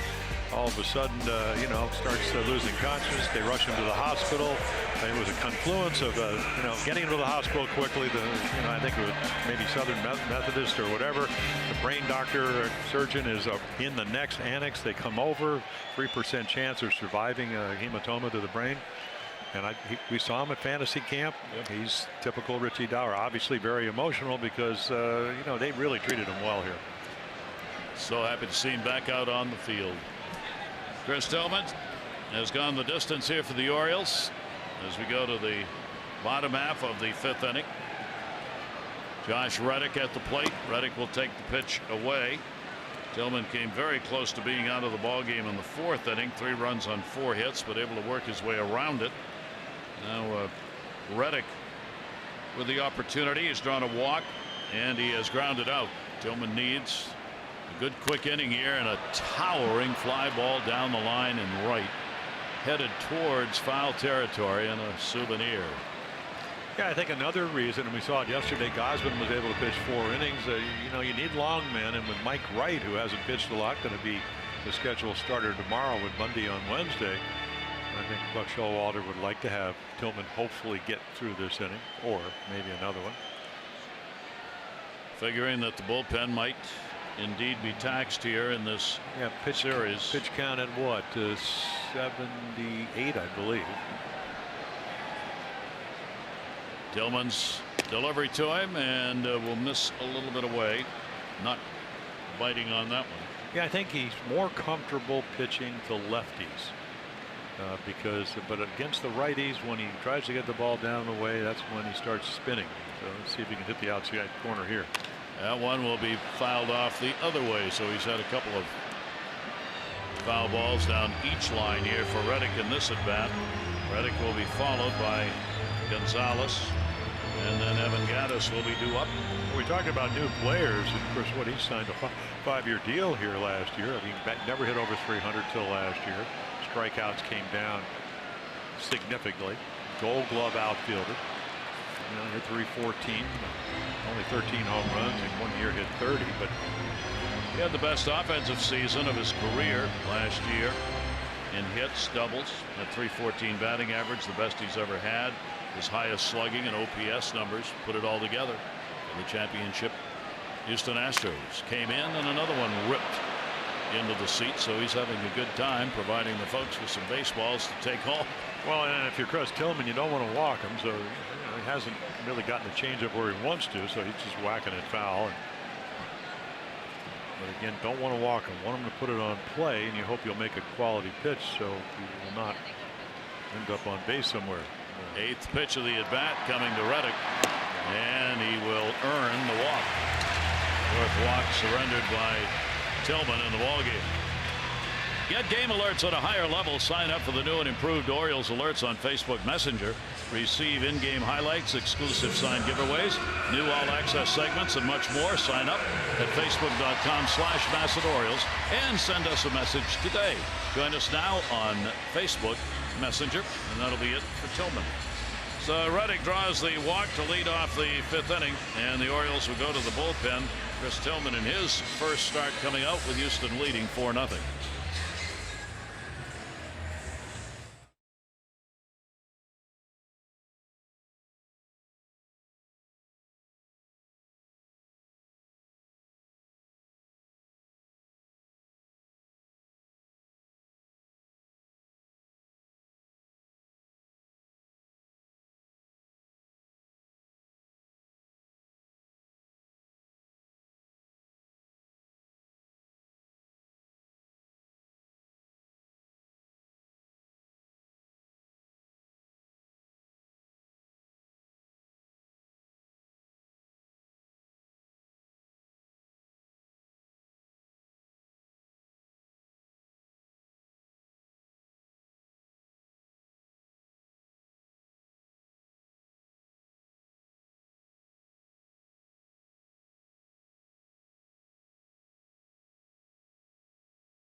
pitches 4 innings. The runner on first is his responsibility.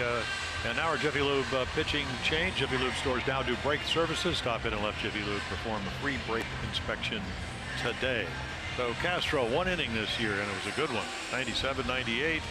The Orioles acquire him from Colorado. First got to the big leagues. Actually was the closer when he was 20 years old for John Gibbons and the Toronto Blue Jays. Got some saves, but again they pushed him to the big leagues. Traded to Colorado. Had some arm problems. The Orioles lucky to get him. Pitched very well for him last year in 39 games. 3 pitches.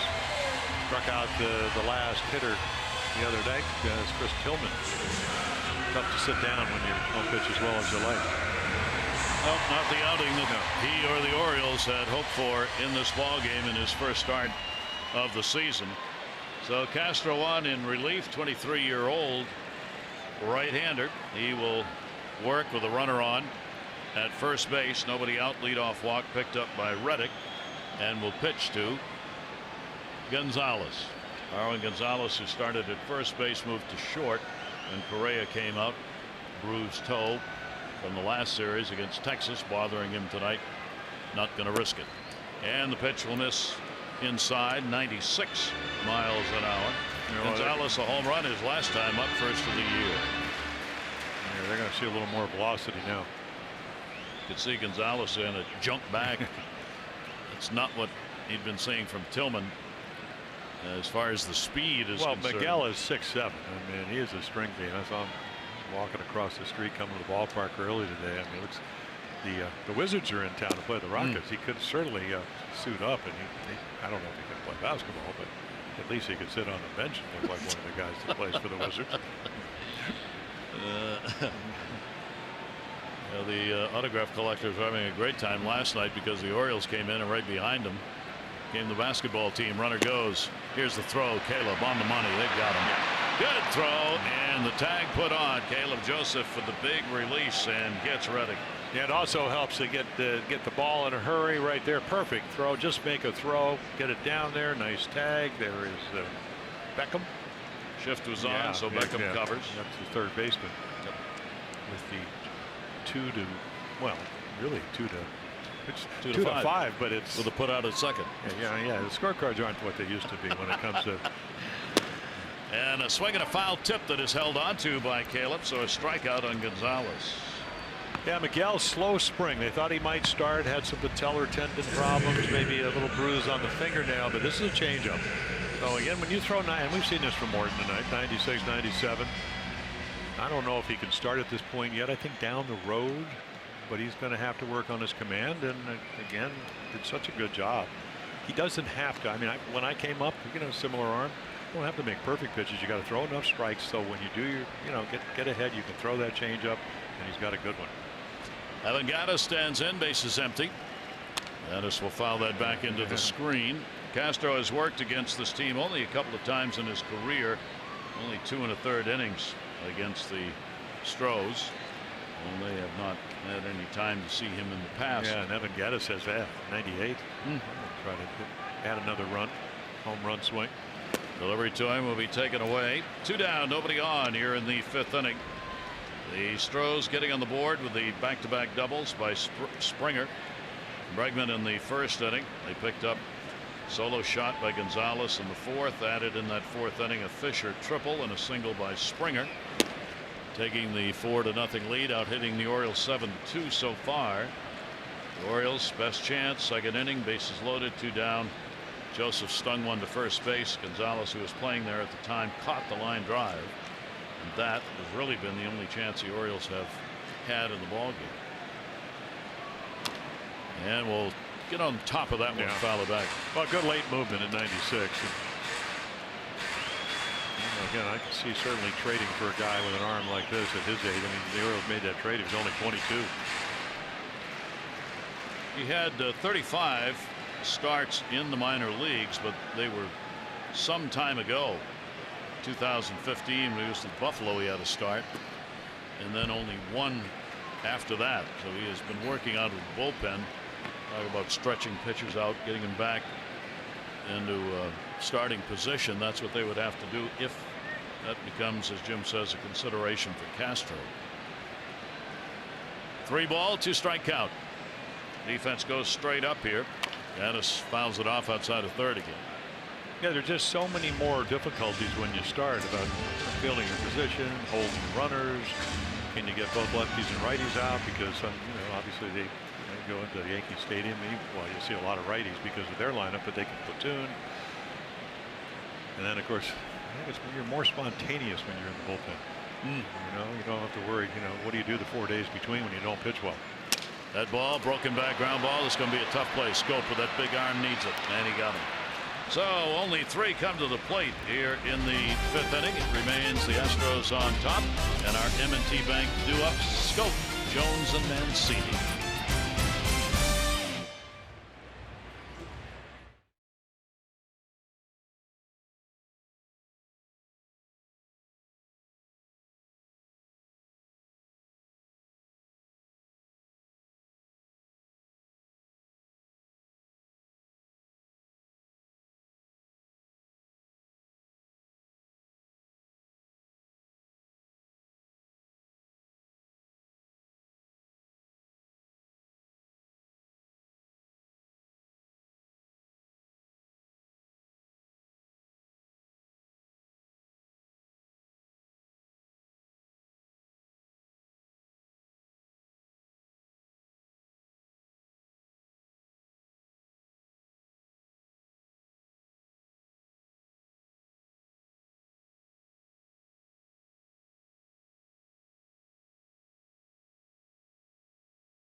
PNC, make today the day.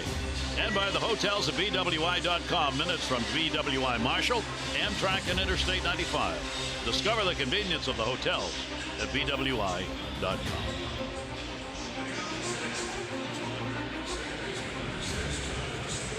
Great shot of Houston.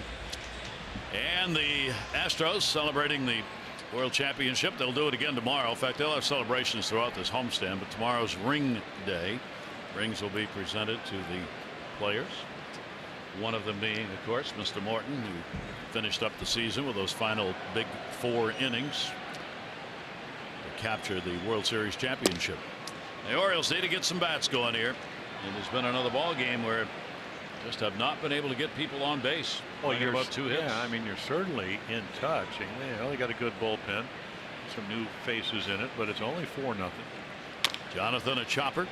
This will be a close play. Bregman again, barehanded. You believe it? Third base has been their gold glove spot here in this game. Well, you had the best fielding percentage of any third baseman. Now, that doesn't mean you have the best range, but tonight he's had everything. I mean, he went to his right over the bag. They get him out of the last inning. This is a base hit. Almost every. It's the hardest play because, it's not nestled on the ground. It's coming up. You got to barehand it, but you also got to be able to grip it right. So again, in a very fluid motion, former shortstop ends up throwing Jonathan Scope out. Manny Machado thought he had a base hit, threw him out in last inning. That's one of those plays that goes into one of those new stats. The probability of getting an out on that play is going to be very low.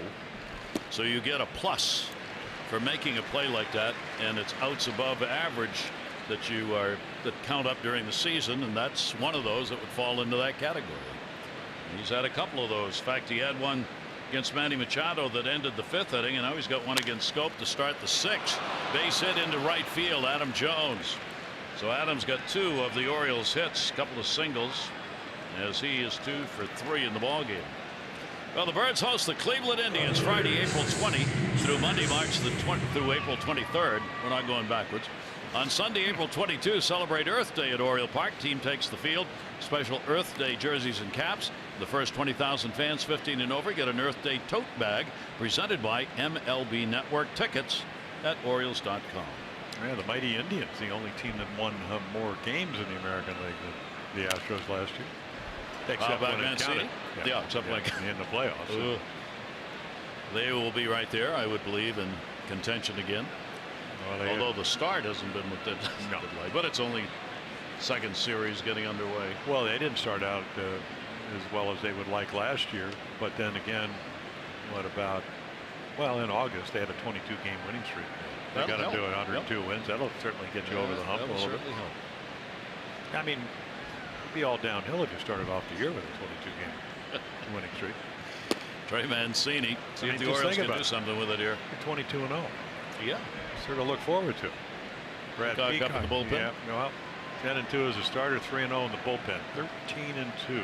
Best winning percentage in the American League, getting loose for the Astros. Trey Mancini with an 0 for 2 in the ball game. Grounded down to third. That's just foul. No, Mancini. We'll have to work here on a 1-2 count. Jones back to first. A couple of weeks from now, when things straighten out, that ball might be fair. Certainly, a couple feet to the right. Get yourself a double or maybe a single off the wall. Morton in his first start. Appears to have no problems out there as he goes into the 6th inning. Velocity still up. Breaking ball still working. And keeping the ball down. See if that stays that way. 1-2 delivery, and there is the breaking ball that'll miss outside this time. Yeah, the one number they look at, okay, first time through the lineup, exquisite 176, then it goes to 264, but it doesn't get any higher. 255 the third time. And I think that curveball and then that sinker, you can get out of harm's way, even when he gets through the lineup the third time. And he comes in with a 96, and Mancini can't catch up to it. Yeah, so down, and then just able to maintain his velocity, and it just throws it right by him. I mean, you can see Trey's trying to let the ball travel, and normally he's able to do it, but that's an awfully good pitch with good movement and good velocity.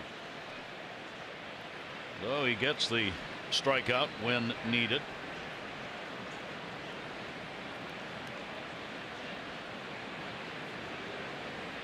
Twelve strikeouts. His career high came last year against Oakland.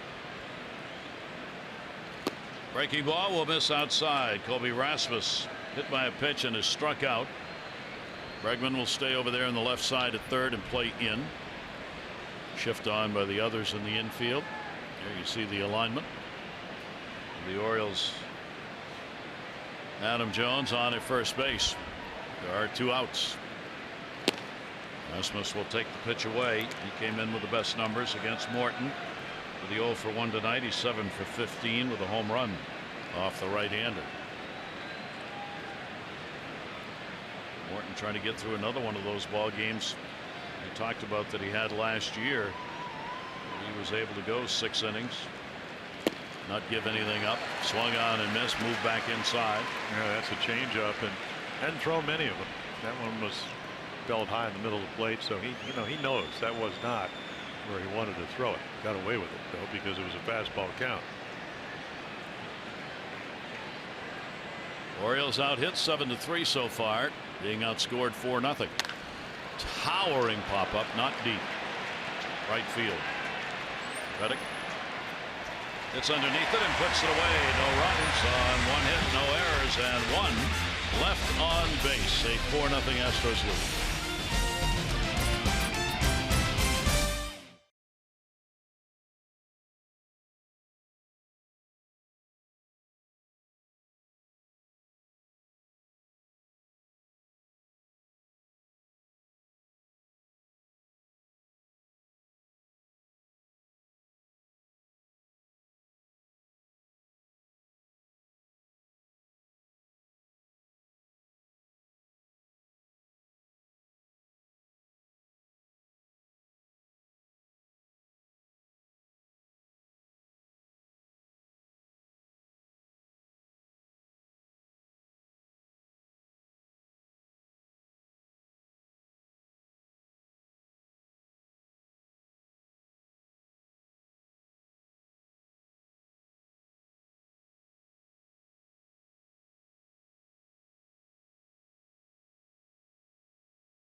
TV all season long.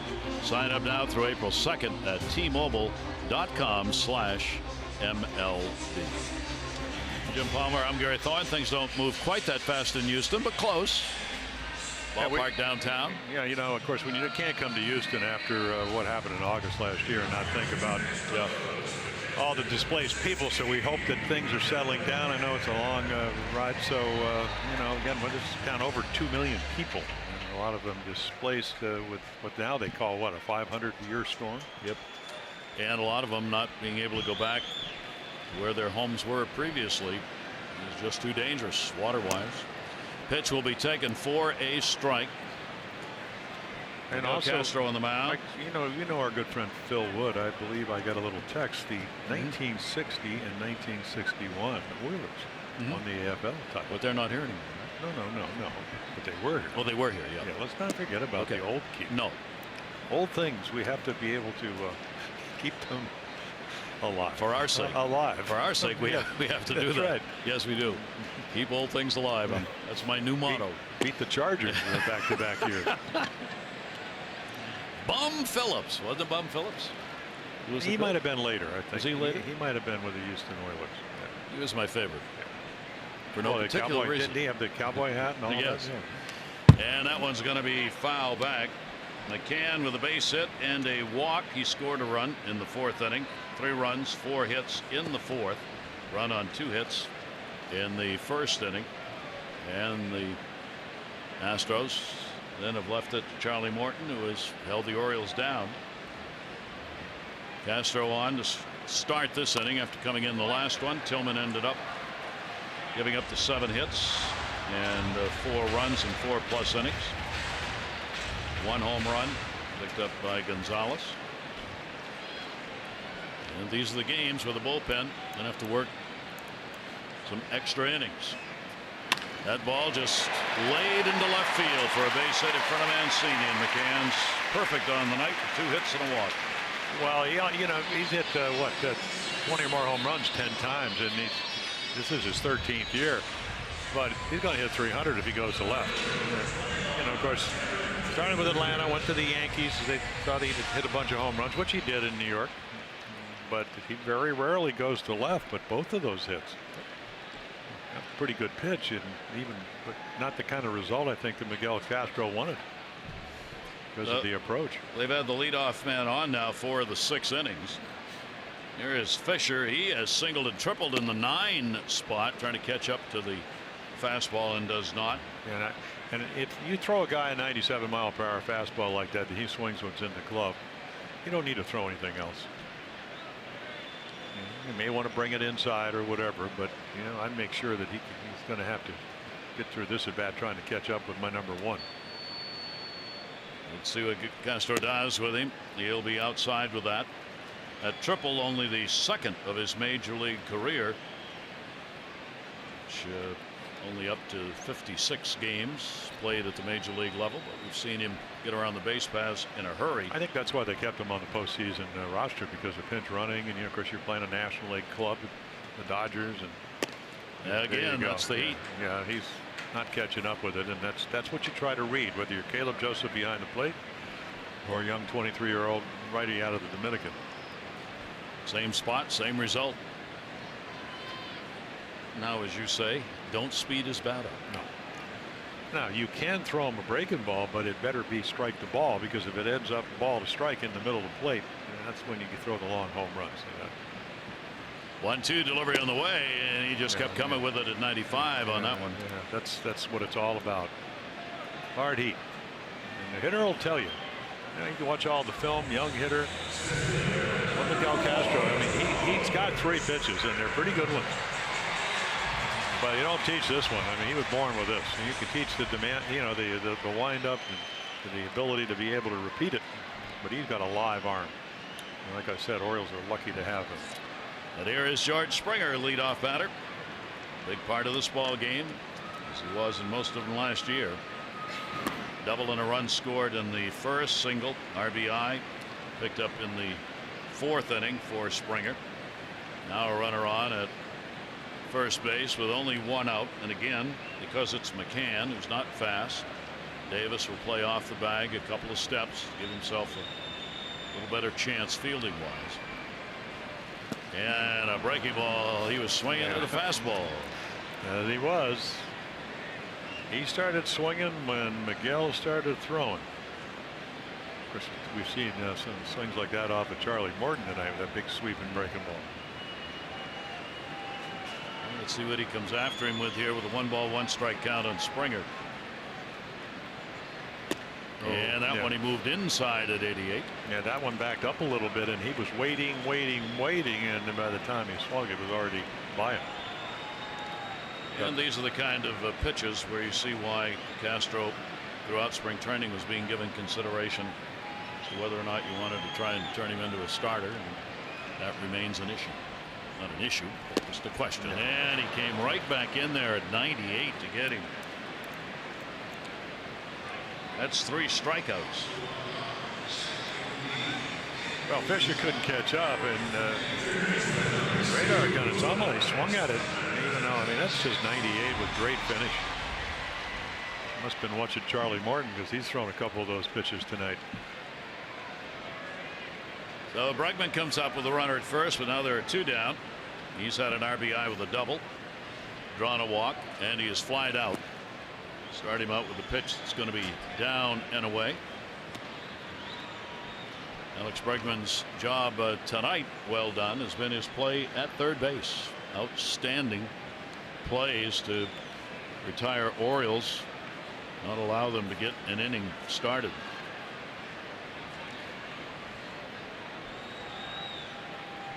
Castro with a 1-0 delivery. Something off that pitch down to 86. Big differential on it, but it misses. And he falls behind with Altuve waiting on deck. 2-0 count.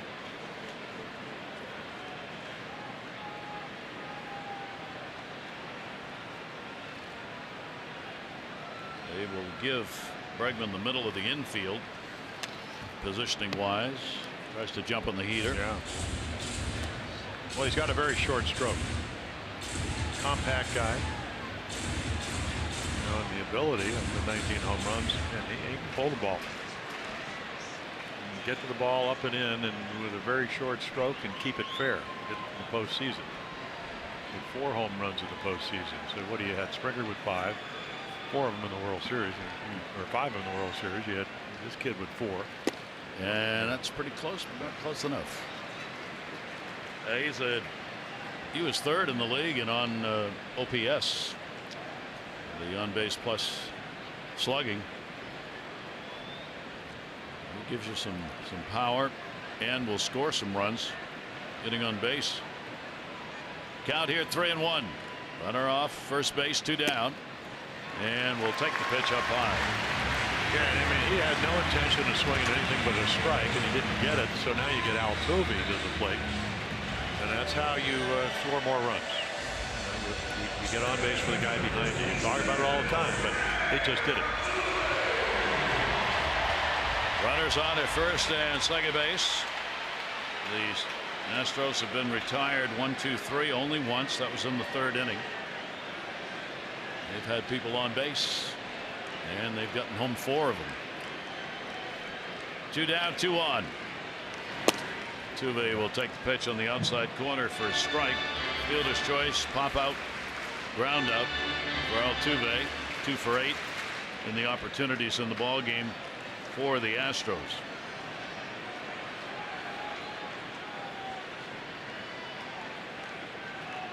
Altuve taking a look around, see where folks are playing him in that infield.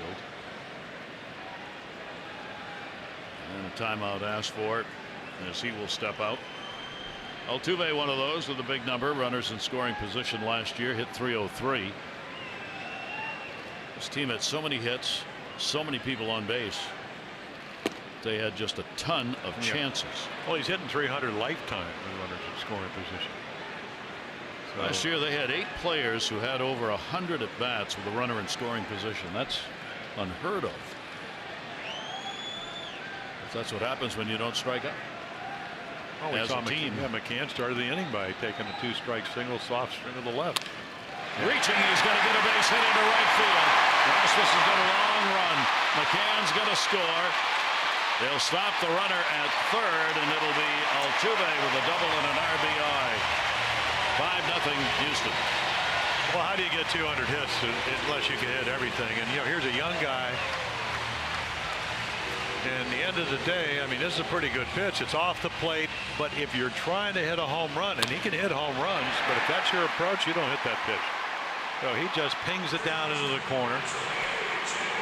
He gets another hit. He gets an RBI. They get another run, and the carousel just keeps carouseling. Altuve's already got double digits in hits. He's got 10 for 20 to start the year. Well, he's very much like Ichiro when he came over. You knew he had 10 straight years he got 200 hits, and it's just a parade of over 6 months. How is he going to do it? Chopper, that's going to go to the middle. Machado's not going to get it. No, he did. Turns and gets the out. Manny Machado snagging one and gets the glove salute from Adam Jones. That saves 2 runs as Davis put one up the middle. 1 run will score. Could have been more. Manny over. And a strong throw.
The Astros first World Series, they unveiled a banner, and then all of a sudden the offense, double by Springer, double by Bregman. They got a 1-0 lead, and then here's a defensive play.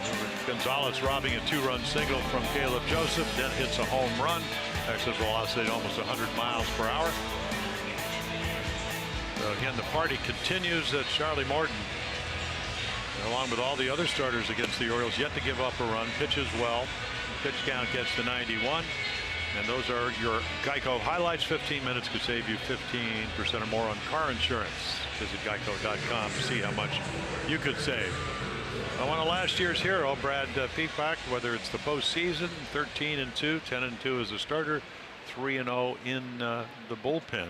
Did a great job for him. 30-year-old right-hander, voted by the Houston press as their co-pitcher of the year. So good he was. Well, was it Verlander the other one? Yep. Yeah, he came in August and was unbelievable the last 2 months. And the pitch taken in as the Orioles continue to try and find a way.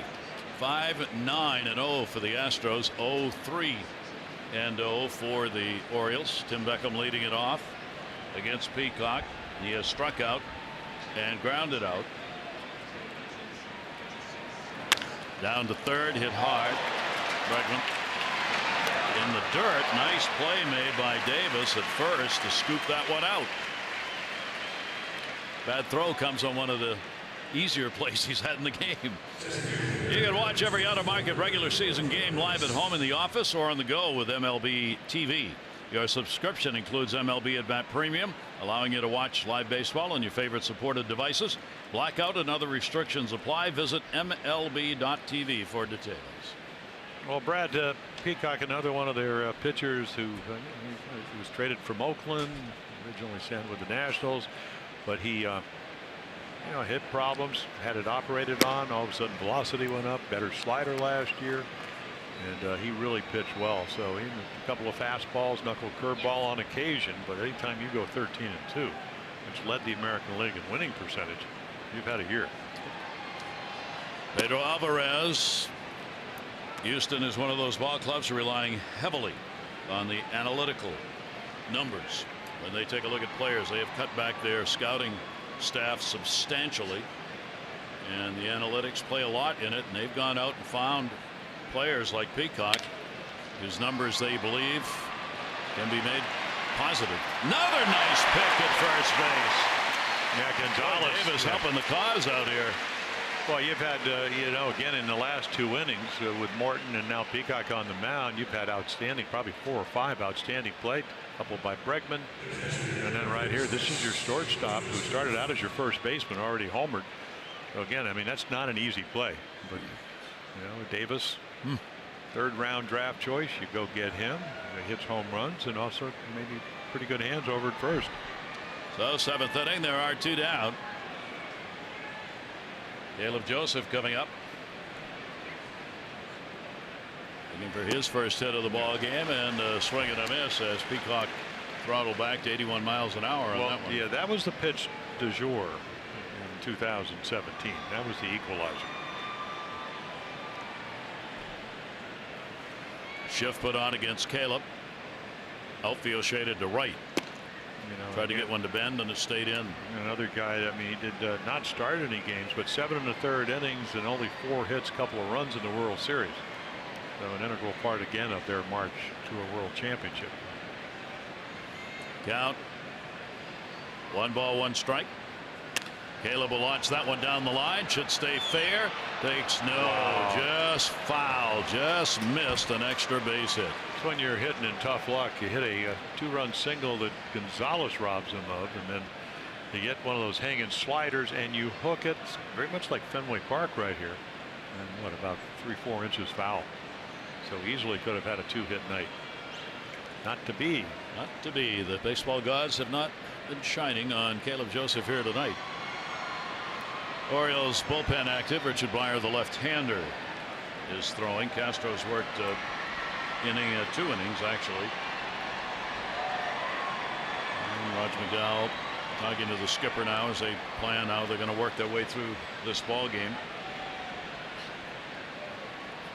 That ball will be fouled back. Pretty good cut by Caleb. If there's any good news about losing on the road, you don't have to pitch the 9th inning. So that does save your bullpen. I'm just. No, you're right. I mean, of course, the Orioles, hopefully, I don't know if it's going to change tonight, trailing by 5, but they only won 29 games on the road last year. So over the course of this year, that's got to change. Swing and a miss. They see you get away with a bad one, and then you throw the good one. Peacock picks up the strikeout. 7th inning stretch time on this Houston celebration night.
Old true moment. Well, Miguel Catrasso comes in relief of Chris Tillman and actually pitches well. Good changeup right there against Gonzalez. Does give up a run, but again, nice play right here by Scope. Machado helps him out, and again, you're trying to get through this ball game and keep your bullpen intact. So the Astros have the 5-0 lead as we go to the bottom half of the 7th inning. Gary Thorne, Jim Palmer with you. For the Orioles, Chris Tillman, all eyes on him tonight. Jim, what'd you see? Not what I wanted to see, and I'm sure he'll probably say the same thing. I didn't think he had a great fastball. Balls were up. But let's be honest, he's going to have to get, 5, 6, 7 starts. Hope that he can get back into having a good groove. He made some good pitches, and some bad ones. We all do that. And, at the end of the day, probably disappointed. Not as much the result, not that you're happy with that, but just the way he threw the ball. Because I think he really feels he can get back closer to where he was 2 years ago. And would have been nice, the Orioles, but for a couple of defensive plays well made by Houston, could have had a couple of runs on the board, which would have made things a little easier maybe for Tillman to work with a little run support, but that hasn't happened. Well, you talked about the fact the Orioles have only won 2 of the last 13 games. They've lost, 6 in a row. If they lose tonight, it'll be 7 in a row as Richard Bleier will come in. So it's tough to win here. They've only won 1 of the last 10 games they've played here. And it's hard to play. Houston's a real good ball club. You have to, maybe win them by, win the game by 2-1, 1-0, 3-2. And how many times did that happen? So, and Richard Bleier comes in and talking to him today. I said, you know what? You just get him out. He said, yep, I'm not going to try to figure out how I do it. Buck Showalter will tell you, because you just don't pick the ball up. He's tall, not overpowering, but throws a lot of strikes. Sinks it, cuts it, turns it over a little bit. Done a nice job for the Orioles. Josh Reddick, first ball hitting, goes to the gap in left center field. Trey Mancini is over there to haul it in, and Reddick has been on 3 times with a couple of walks and a single. Well, he owns the Orioles. I mean, he came in hitting .438. A.J. Hinch gave him a couple of days off, and that ball ends up right down the middle. And again, how do you go from 151 strikeouts to 78? You don't try to hit home runs. Home runs went down. Average went up. Runs scored went up. Played on a world championship. Sometimes you got to subjugate your ego for what's good of the club and what's going to help them win. And then the fact that he's a great defensive player. Yep. Well, Hinch told him you got a couple of days off. That's it for the year. You're going to be playing. He didn't mean that directly, but he's going to play a lot of them. So Reddick is on. There's Hinch, the manager. A couple of years in Arizona. 4th year here. Has had winning seasons in all of them, leading up to the World Championship in the years he's been here with Houston. And that's 10 hits on the board now for the Astros. That'll be fouled back by Gonzalez.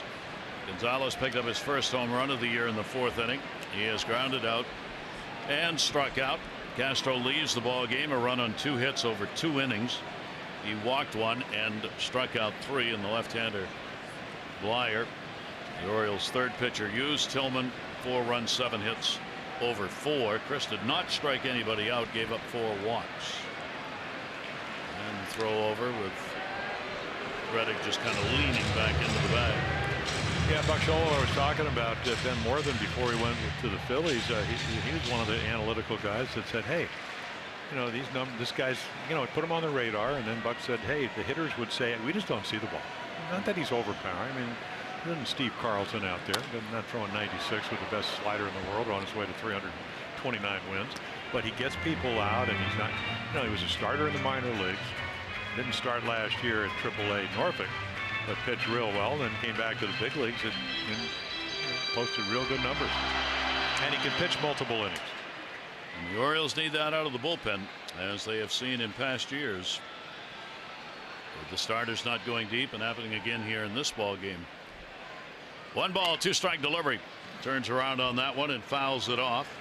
For Bleier, he has had in his career only a couple of games, 3 2/3 innings against the Houston hitters. So yet another, like Castro, that the Houston players have not had a chance to see, but for a couple of at-bats for a couple of players. 1 ball, 2 strike count on Gonzalez. Gonzalez hit only .250 against left-handers last year. And he won't get a hit off Bleier, who gets him on a K. Yeah, what kind of pitch can you make with 2 strikes? I mean, if you're not overpowering, you better turn it over, which he does, and then you better locate it. And again, it's arm speed. He's big. He's 6'5". He turns his back on you. You don't really see it, and then once again, almost short arms it. But again, deception. Got him to go after that one, which almost. That's a great camera angle right there. That's what the changeup does. You're trying to read it and wait, and you can't. Comes back at 87 on Gaddis. Gaddis has gone 0 for 3 in the ball game. He's had a hit in each of the 3 previous games, but 0 for 3 in the game tonight. 5-0 lead for the Astros, and the pitch will be taken away. Gaddis too did not have his best numbers against left-handers last year, just .241, 31 points higher against right-handers last season. Orioles outfield, they play it straight away. The infield gives him the middle. He'll go to the middle. That's where nobody was, and he's got a base hit, making the turn, heading over. Reddick with good speed. That ball dying in the outfield. Adam Jones will get it back into second. They cover the corners with 1 out. Yeah, you got a power hitter, so you're playing a little deeper, and then you got a good combination, speed. So there's your secondary lead, and there he goes. He knows where Jones is pitching. Knows that he can outrace any throw that Adam Jones will have. That's up with only 1 out. Possibility for a sacrifice fly. McCann coming up. He's had a big night. 2 singles and a walk. He has scored twice in the ball game, and now he gets an opportunity. The infield will be moved in. Nope, they back him up a little bit now. And the other thing, Gary, is that he comes over as a catcher, and I know how important they are. Didn't hit 20 home runs. Takes that one. Got him, and they're loaded. But look at the job that Brian McCann's done tonight. Not only with the bat, but also catching Morton. He makes it easy because he moves well. He knows what the game plan is. You have a little discussion before, and then you just kind of take care of business. So they have loaded the bases here in the 7th inning. This one there off the back. And if you're going to get hit, that's the way you want to do it. Just turn into it. Bigger part of your. So the sacks are full with only 1 out. The infield, of course, will be a double play depth here. And Fisher coming up. Fisher, bottom of the order. McCann, Fisher, done a great job tonight. They scored 3 of the runs. They picked up an RBI between them. And Fisher got that on a triple. He has also had a single and has struck out.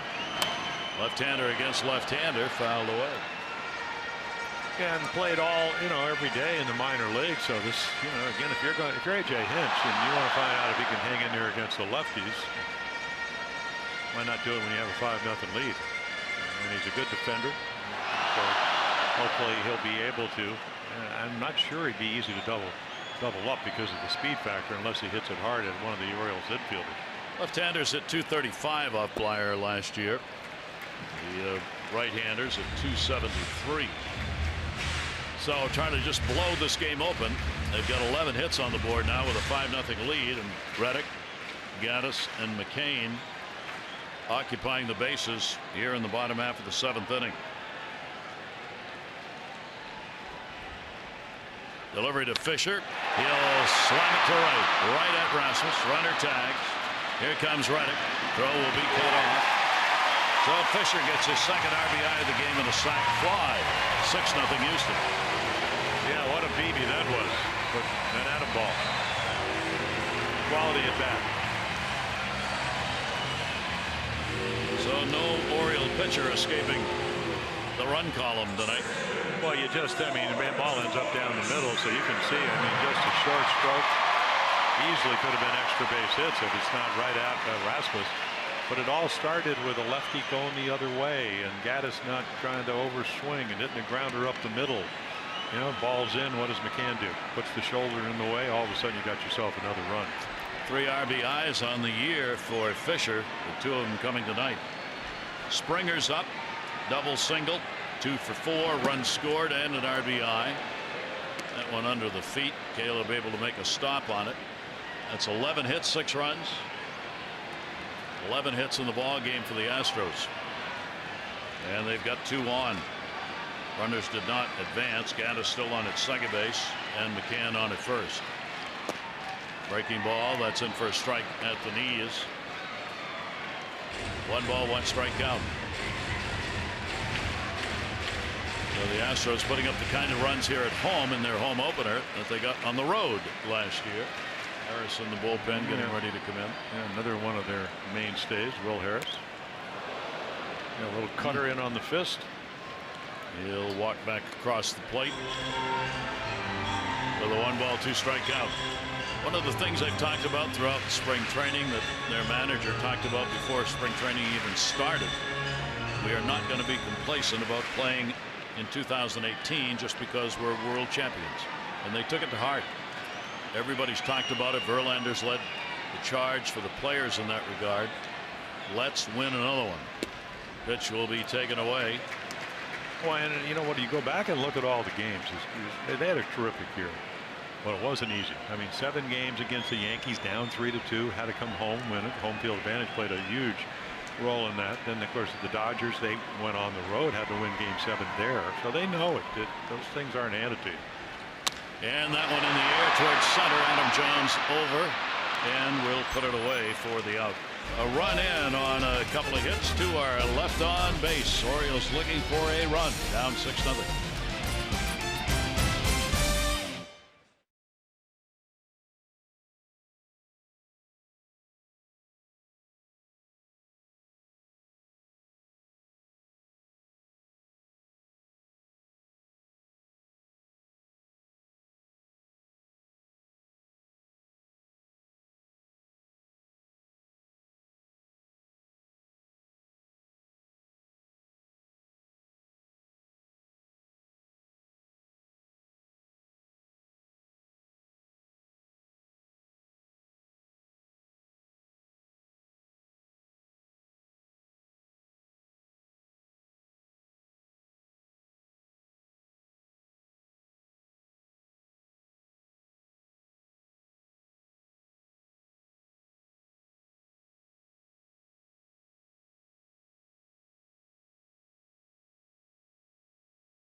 It'll be Mike Wright on the mound against Justin Verlander. Our coverage on Masson, 7:30 with those extra, presented by Ford, followed by game coverage at 8. All the access you need right here on Masson.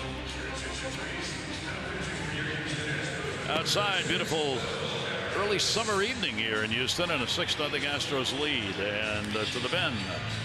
Oh yeah, Will Harris, he's been around. Actually picked up on back. His whole career was waivers early on, and with Houston the last 3 years, done a great job. And cut fastball, big curveball, the ability to throw strikes, and an important part of their bullpen. In 46 games last year, he walked 7 batters. He's a strike thrower. Loves to cut fastball. 2/3 of an inning against Texas on Saturday. His debut out of the pen. Infield is moving around, getting the shift underway here as Chris Davis will stand in. Still looking for that first hit of the new season. He's drawn a walk. He is 0 for 2. Orioles have 3 hits in this game. Adam Jones 2 of them with a couple of singles. Jonathan Scope a double. The Orioles have stranded only 3 in scoring position, rather. Their best chance with the bases loaded in the second.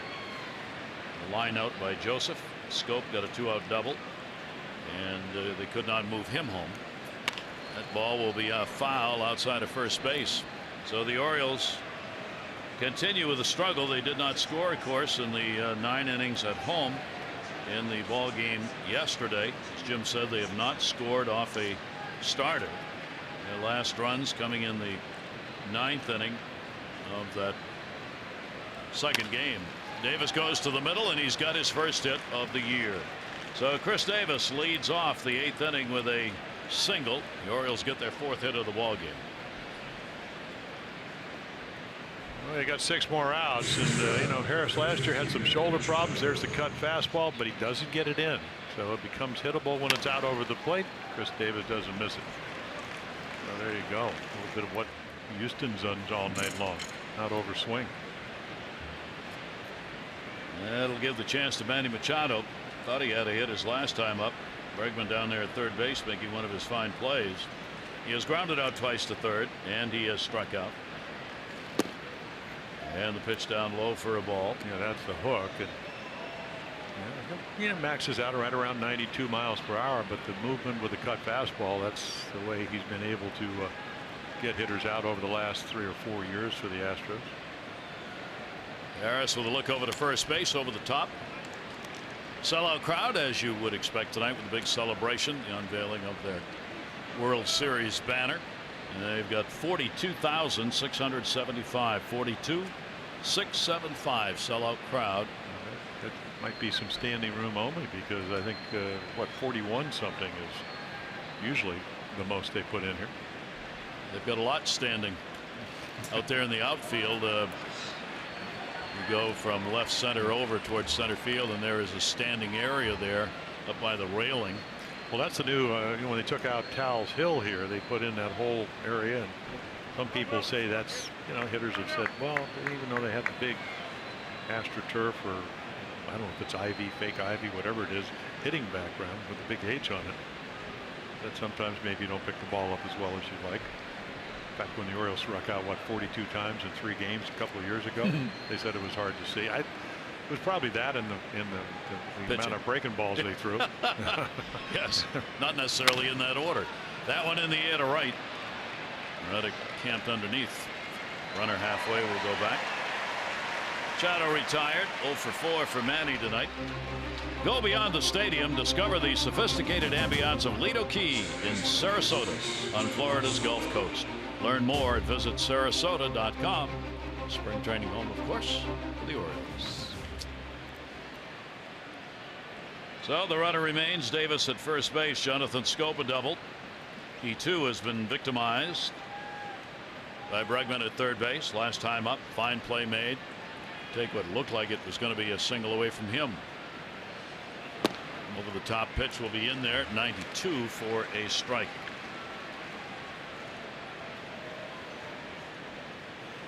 Jonathan, the 1 for 3, has picked up a couple of hits. 16 at bats. The Orioles tired of seeing that goose egg sit up there on the scoreboard so long in these games. That's there for a strike. Let's take a look at our fourth drive of the game. Yeah, Charlie Morton didn't make a lot of mistakes. This is one of the few breaking balls that stays in the middle of the plate. Jonathan kind of one-hands it off the end of the bat, hooks it down into the corner. Derek Fisher will run it down. Hurry to your local Ford dealers for great savings on cars, trucks, and SUVs. Delivered to Scope. Check. Did he go? No. Tony Landazzo down at first base. Fans don't like that call. Jonathan's elated. Give me a better chance here, or I'd be back on the bench.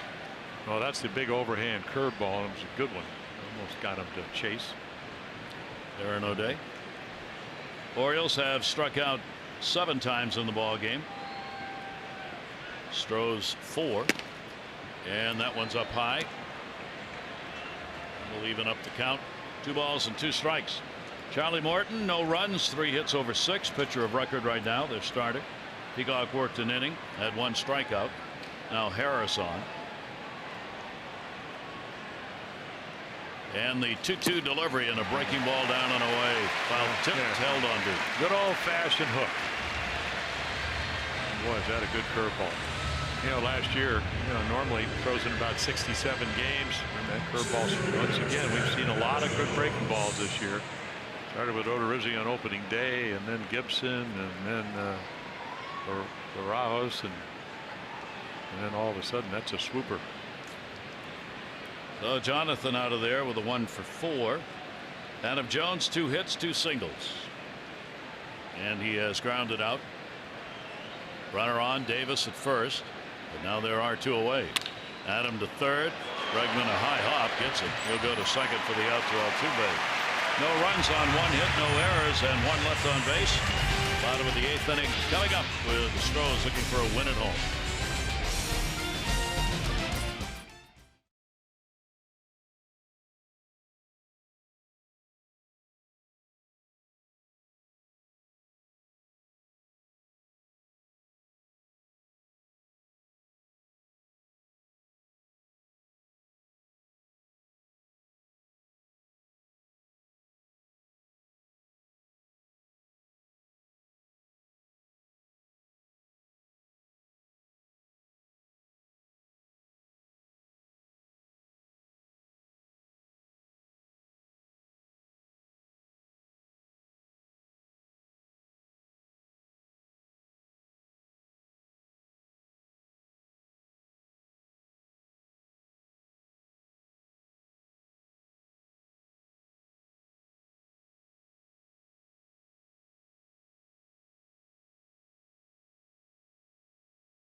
trade made week before the season started, as the O's sent Don Baylor, Paul Mitchell, and Mike Torres to the A's. Kenny Holtzman, Reggie Jackson, and Bill Van Bommel. Jackson would be out for about a month before he came back and finally got on the field. Also on this date, a little further back, in 1931, the Chattanooga Lookouts pitcher Jackie Mitchell, a 17-year-old girl, struck out both Babe Ruth and Lou Gehrig in the first inning of an exhibition game. The commissioner at the time, Kennesaw Mountain Landis, voided the teenager's professional contract, declaring women were unfit to play baseball as the game is too strenuous. Boy, that would go over big today. I take the books with me here. We're going to be starting our blog of Hitting the Book shortly, and these are the covers. The Mighty Jackie, the books that have been written about the gal who struck out Babe Ruth and Lou Gehrig. Yeah, thanks a lot, Commissioner. Yeah. Where was Me Too back then? No. Well, we've come a long way, hopefully. I hope so. Here's Alex Bregman. Great game defensively with the outstanding plays we have talked about in the field. Yeah, when you play on a good team, and of course I've played on a lot of great teams over the years, and you had guys that, it's not always how many hits you got, even though he did get a double in the first inning. It led to the first run, but you can beat the opposition a lot of ways. Tonight it's been with the bat and the glove, as it was in the series, as it was all last year. Yep. He's been on with a couple of walks, a double. Only been able to get him out once. Darren O'Day coming on for Blyer, who worked an inning, gave up a run on 2 hits and struck out 1. O'Day needing to get the work in here. That's why he's in this ball game in the 8th, with the Astros leading it by a score of 6-0. Yeah, you bring him in because he needs to work, and then you hope that he has a quick inning. Yep. And of course, it's the heart of the lineup. And he comes inside, and we'll get the swinging strike on that one. For Darren, he's appeared against the Astros in a 2-1 record in 15 previous games. He's had some work against this ball club. Yeah, ideally you would not like to him, in a 6-0 game when you're trailing, have base 2, 3, 4, because you'd rather have a lead, and they don't get to see him on back-to-back nights or over a series. There you go. And again, Bregman, as good as he can swing the bat, whole different dynamic when Darren O'Day comes into the ball club, because of stop and movement and deception, different arm release. Now, Scott Coolbaugh, the Oriole hitting instructor, I saw him in the gym today, and he was talking about how important it is for good hitting teams to, you got to be able to focus where the ball is released from. So I don't care how good you are, you just don't see too many guys that throw from the same release point as Darren O'Day. Altuve an 0 for 4 lifetime off Darren. Starter Tillman, pitcher of record, 4 runs, 7 hits, 4+ innings. Bullpen, each have given up a run. Miguel Castro, a couple of innings, a run on 2 hits. Blyer, an inning, a run on 2 hits. O'Day trying to end that. Center field right at Mr. Jones. Altuve retired. Double and an RBI for him in the ball game, and O'Day's got 2 down here in the 8th inning. So far things are going well. 2 outs and not a lot of pitches. He'll hope to keep it that way. As for a new baseball, as Davis stands up, J.D. Davis, who came on to play at first base, has gotten his at bats in the game. He has grounded out twice. And McHugh getting ready in the bullpen to come on to try and finish it up in a non-save situation. Yeah, another starter that saw Peacock, who won 10 games starting. McHugh, of course, longtime starter. Injuries last year. Breaking ball from that sidearm in there for a strike. Astros looking for a successful night. A celebration of the home opener and the World Championship. Put on a pretty good show here. 6 runs, 11 hits. Even more than that, they've left 10 on base, so they've had a lot of people on base. That's exactly what this ball club was last year, as we said.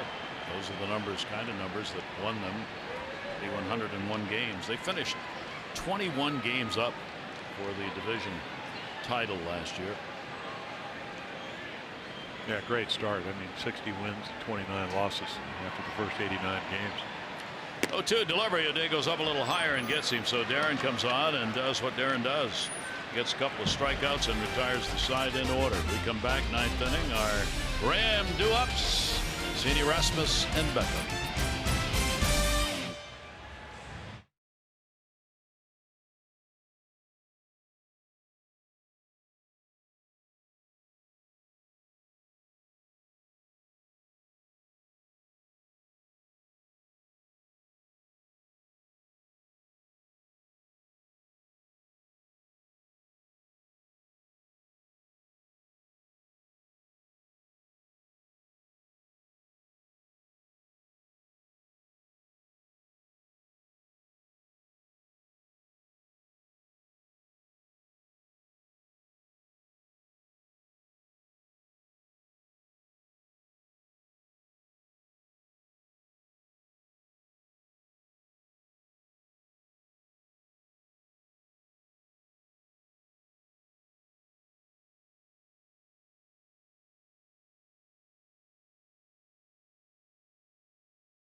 Low fares with nothing to hide. That's transparency.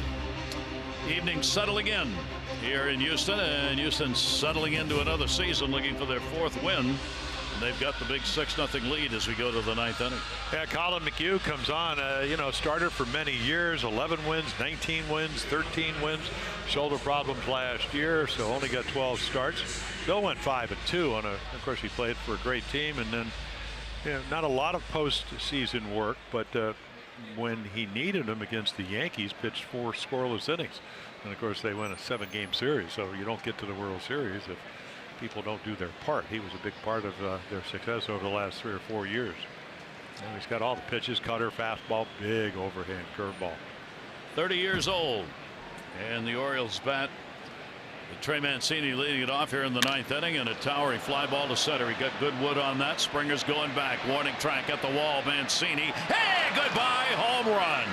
And the Orioles get out of the shutout as Trey Mancini delivers the long ball on the first pitch from McHugh to make it 6-1. Yeah, we've been talking about the wind. He got that one up in the wind, and it just sails right out of here. So Colin McHugh, first fastball. Again, when you're a starter, and then you're a reliever, went through it a little bit hard because sometimes your command's not what it was. So 106 miles per hour exit velocity, and the Orioles, as they have in all their games, all the runs scored are against the opposition's bullpen. On their 5th hit, they get the goose egg off the board. Here is Rasmus. Pitch will be taken away. Now take a look where the target is, look where the ball is. He misses by about 8 inches. McCann never gets to catch it, and then Springer runs out of room. Trey gets his first home run, first RBI of the year. And Rasmus, who's been hit by a pitch, struck out, flied out, will take the pitch for a strike. And the count goes to 1-1. So the Orioles at least get rid of the shutout, which has extended 9 innings yesterday and 8 innings tonight before the leadoff homer in the 9th inning by Mancini. Colby Rasmus to be followed by Tim Beckham. They got the shift on against Rasmus, and a breaking ball that tied him up a little bit. Yeah, when Colin McHugh's on his game, I mean, he's got the slider, he's got the curveball. Curveball can be as slow as 75, and then couple that with a cutter at 87 and the fastball at 90, he can change speeds quite well. Delivery on the way, went for the outside corner, didn't get it. A little extra at 93, was up and away.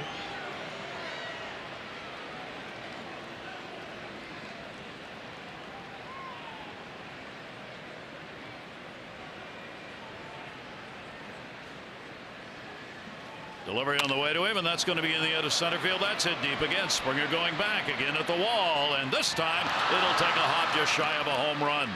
409 feet away. He needed 410 though to get it out of the yard, and Colby Rasmus goes in with a double. Yeah, a little spring training action here. Get it up in the air, let it fly. Ball really flying, wind still blowing 20-25 miles per hour out to center field. And of course, if you're Colin McHugh and you see the scoreboard 3-2, you're not going to walk him, and here's your result. Springer kind of twisting and turning with the wind. Doesn't want to hit the wall, and does it. So Rasmus gets his first hit of the year, and the Orioles get their 6th of the ball game, and that'll bring up Tim Beckham.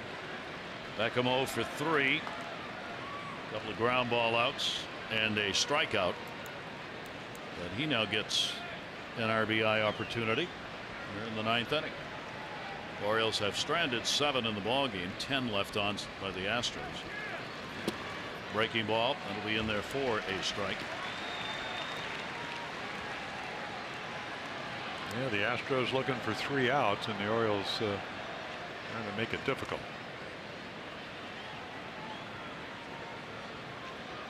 Orioles 0 for 3, runners in scoring position.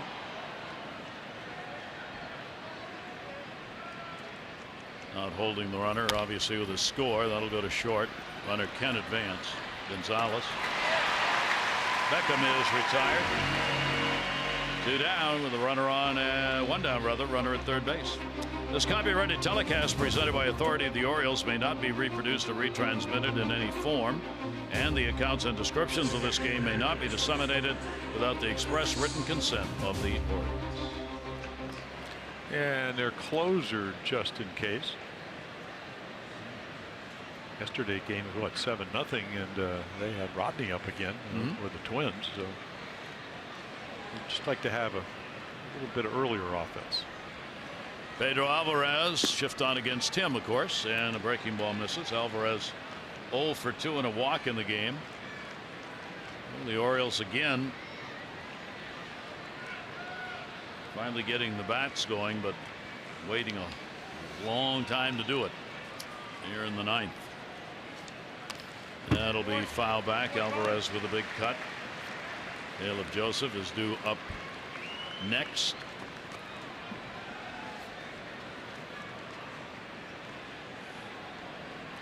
Right back with you tomorrow night for game 2 of this series. Orioles will take, as they did with Tillman tonight, a long look at Mike Wright Jr. against Justin Verlander. 7:30 O's extra. 8 o'clock for the ball game. Swing and a miss.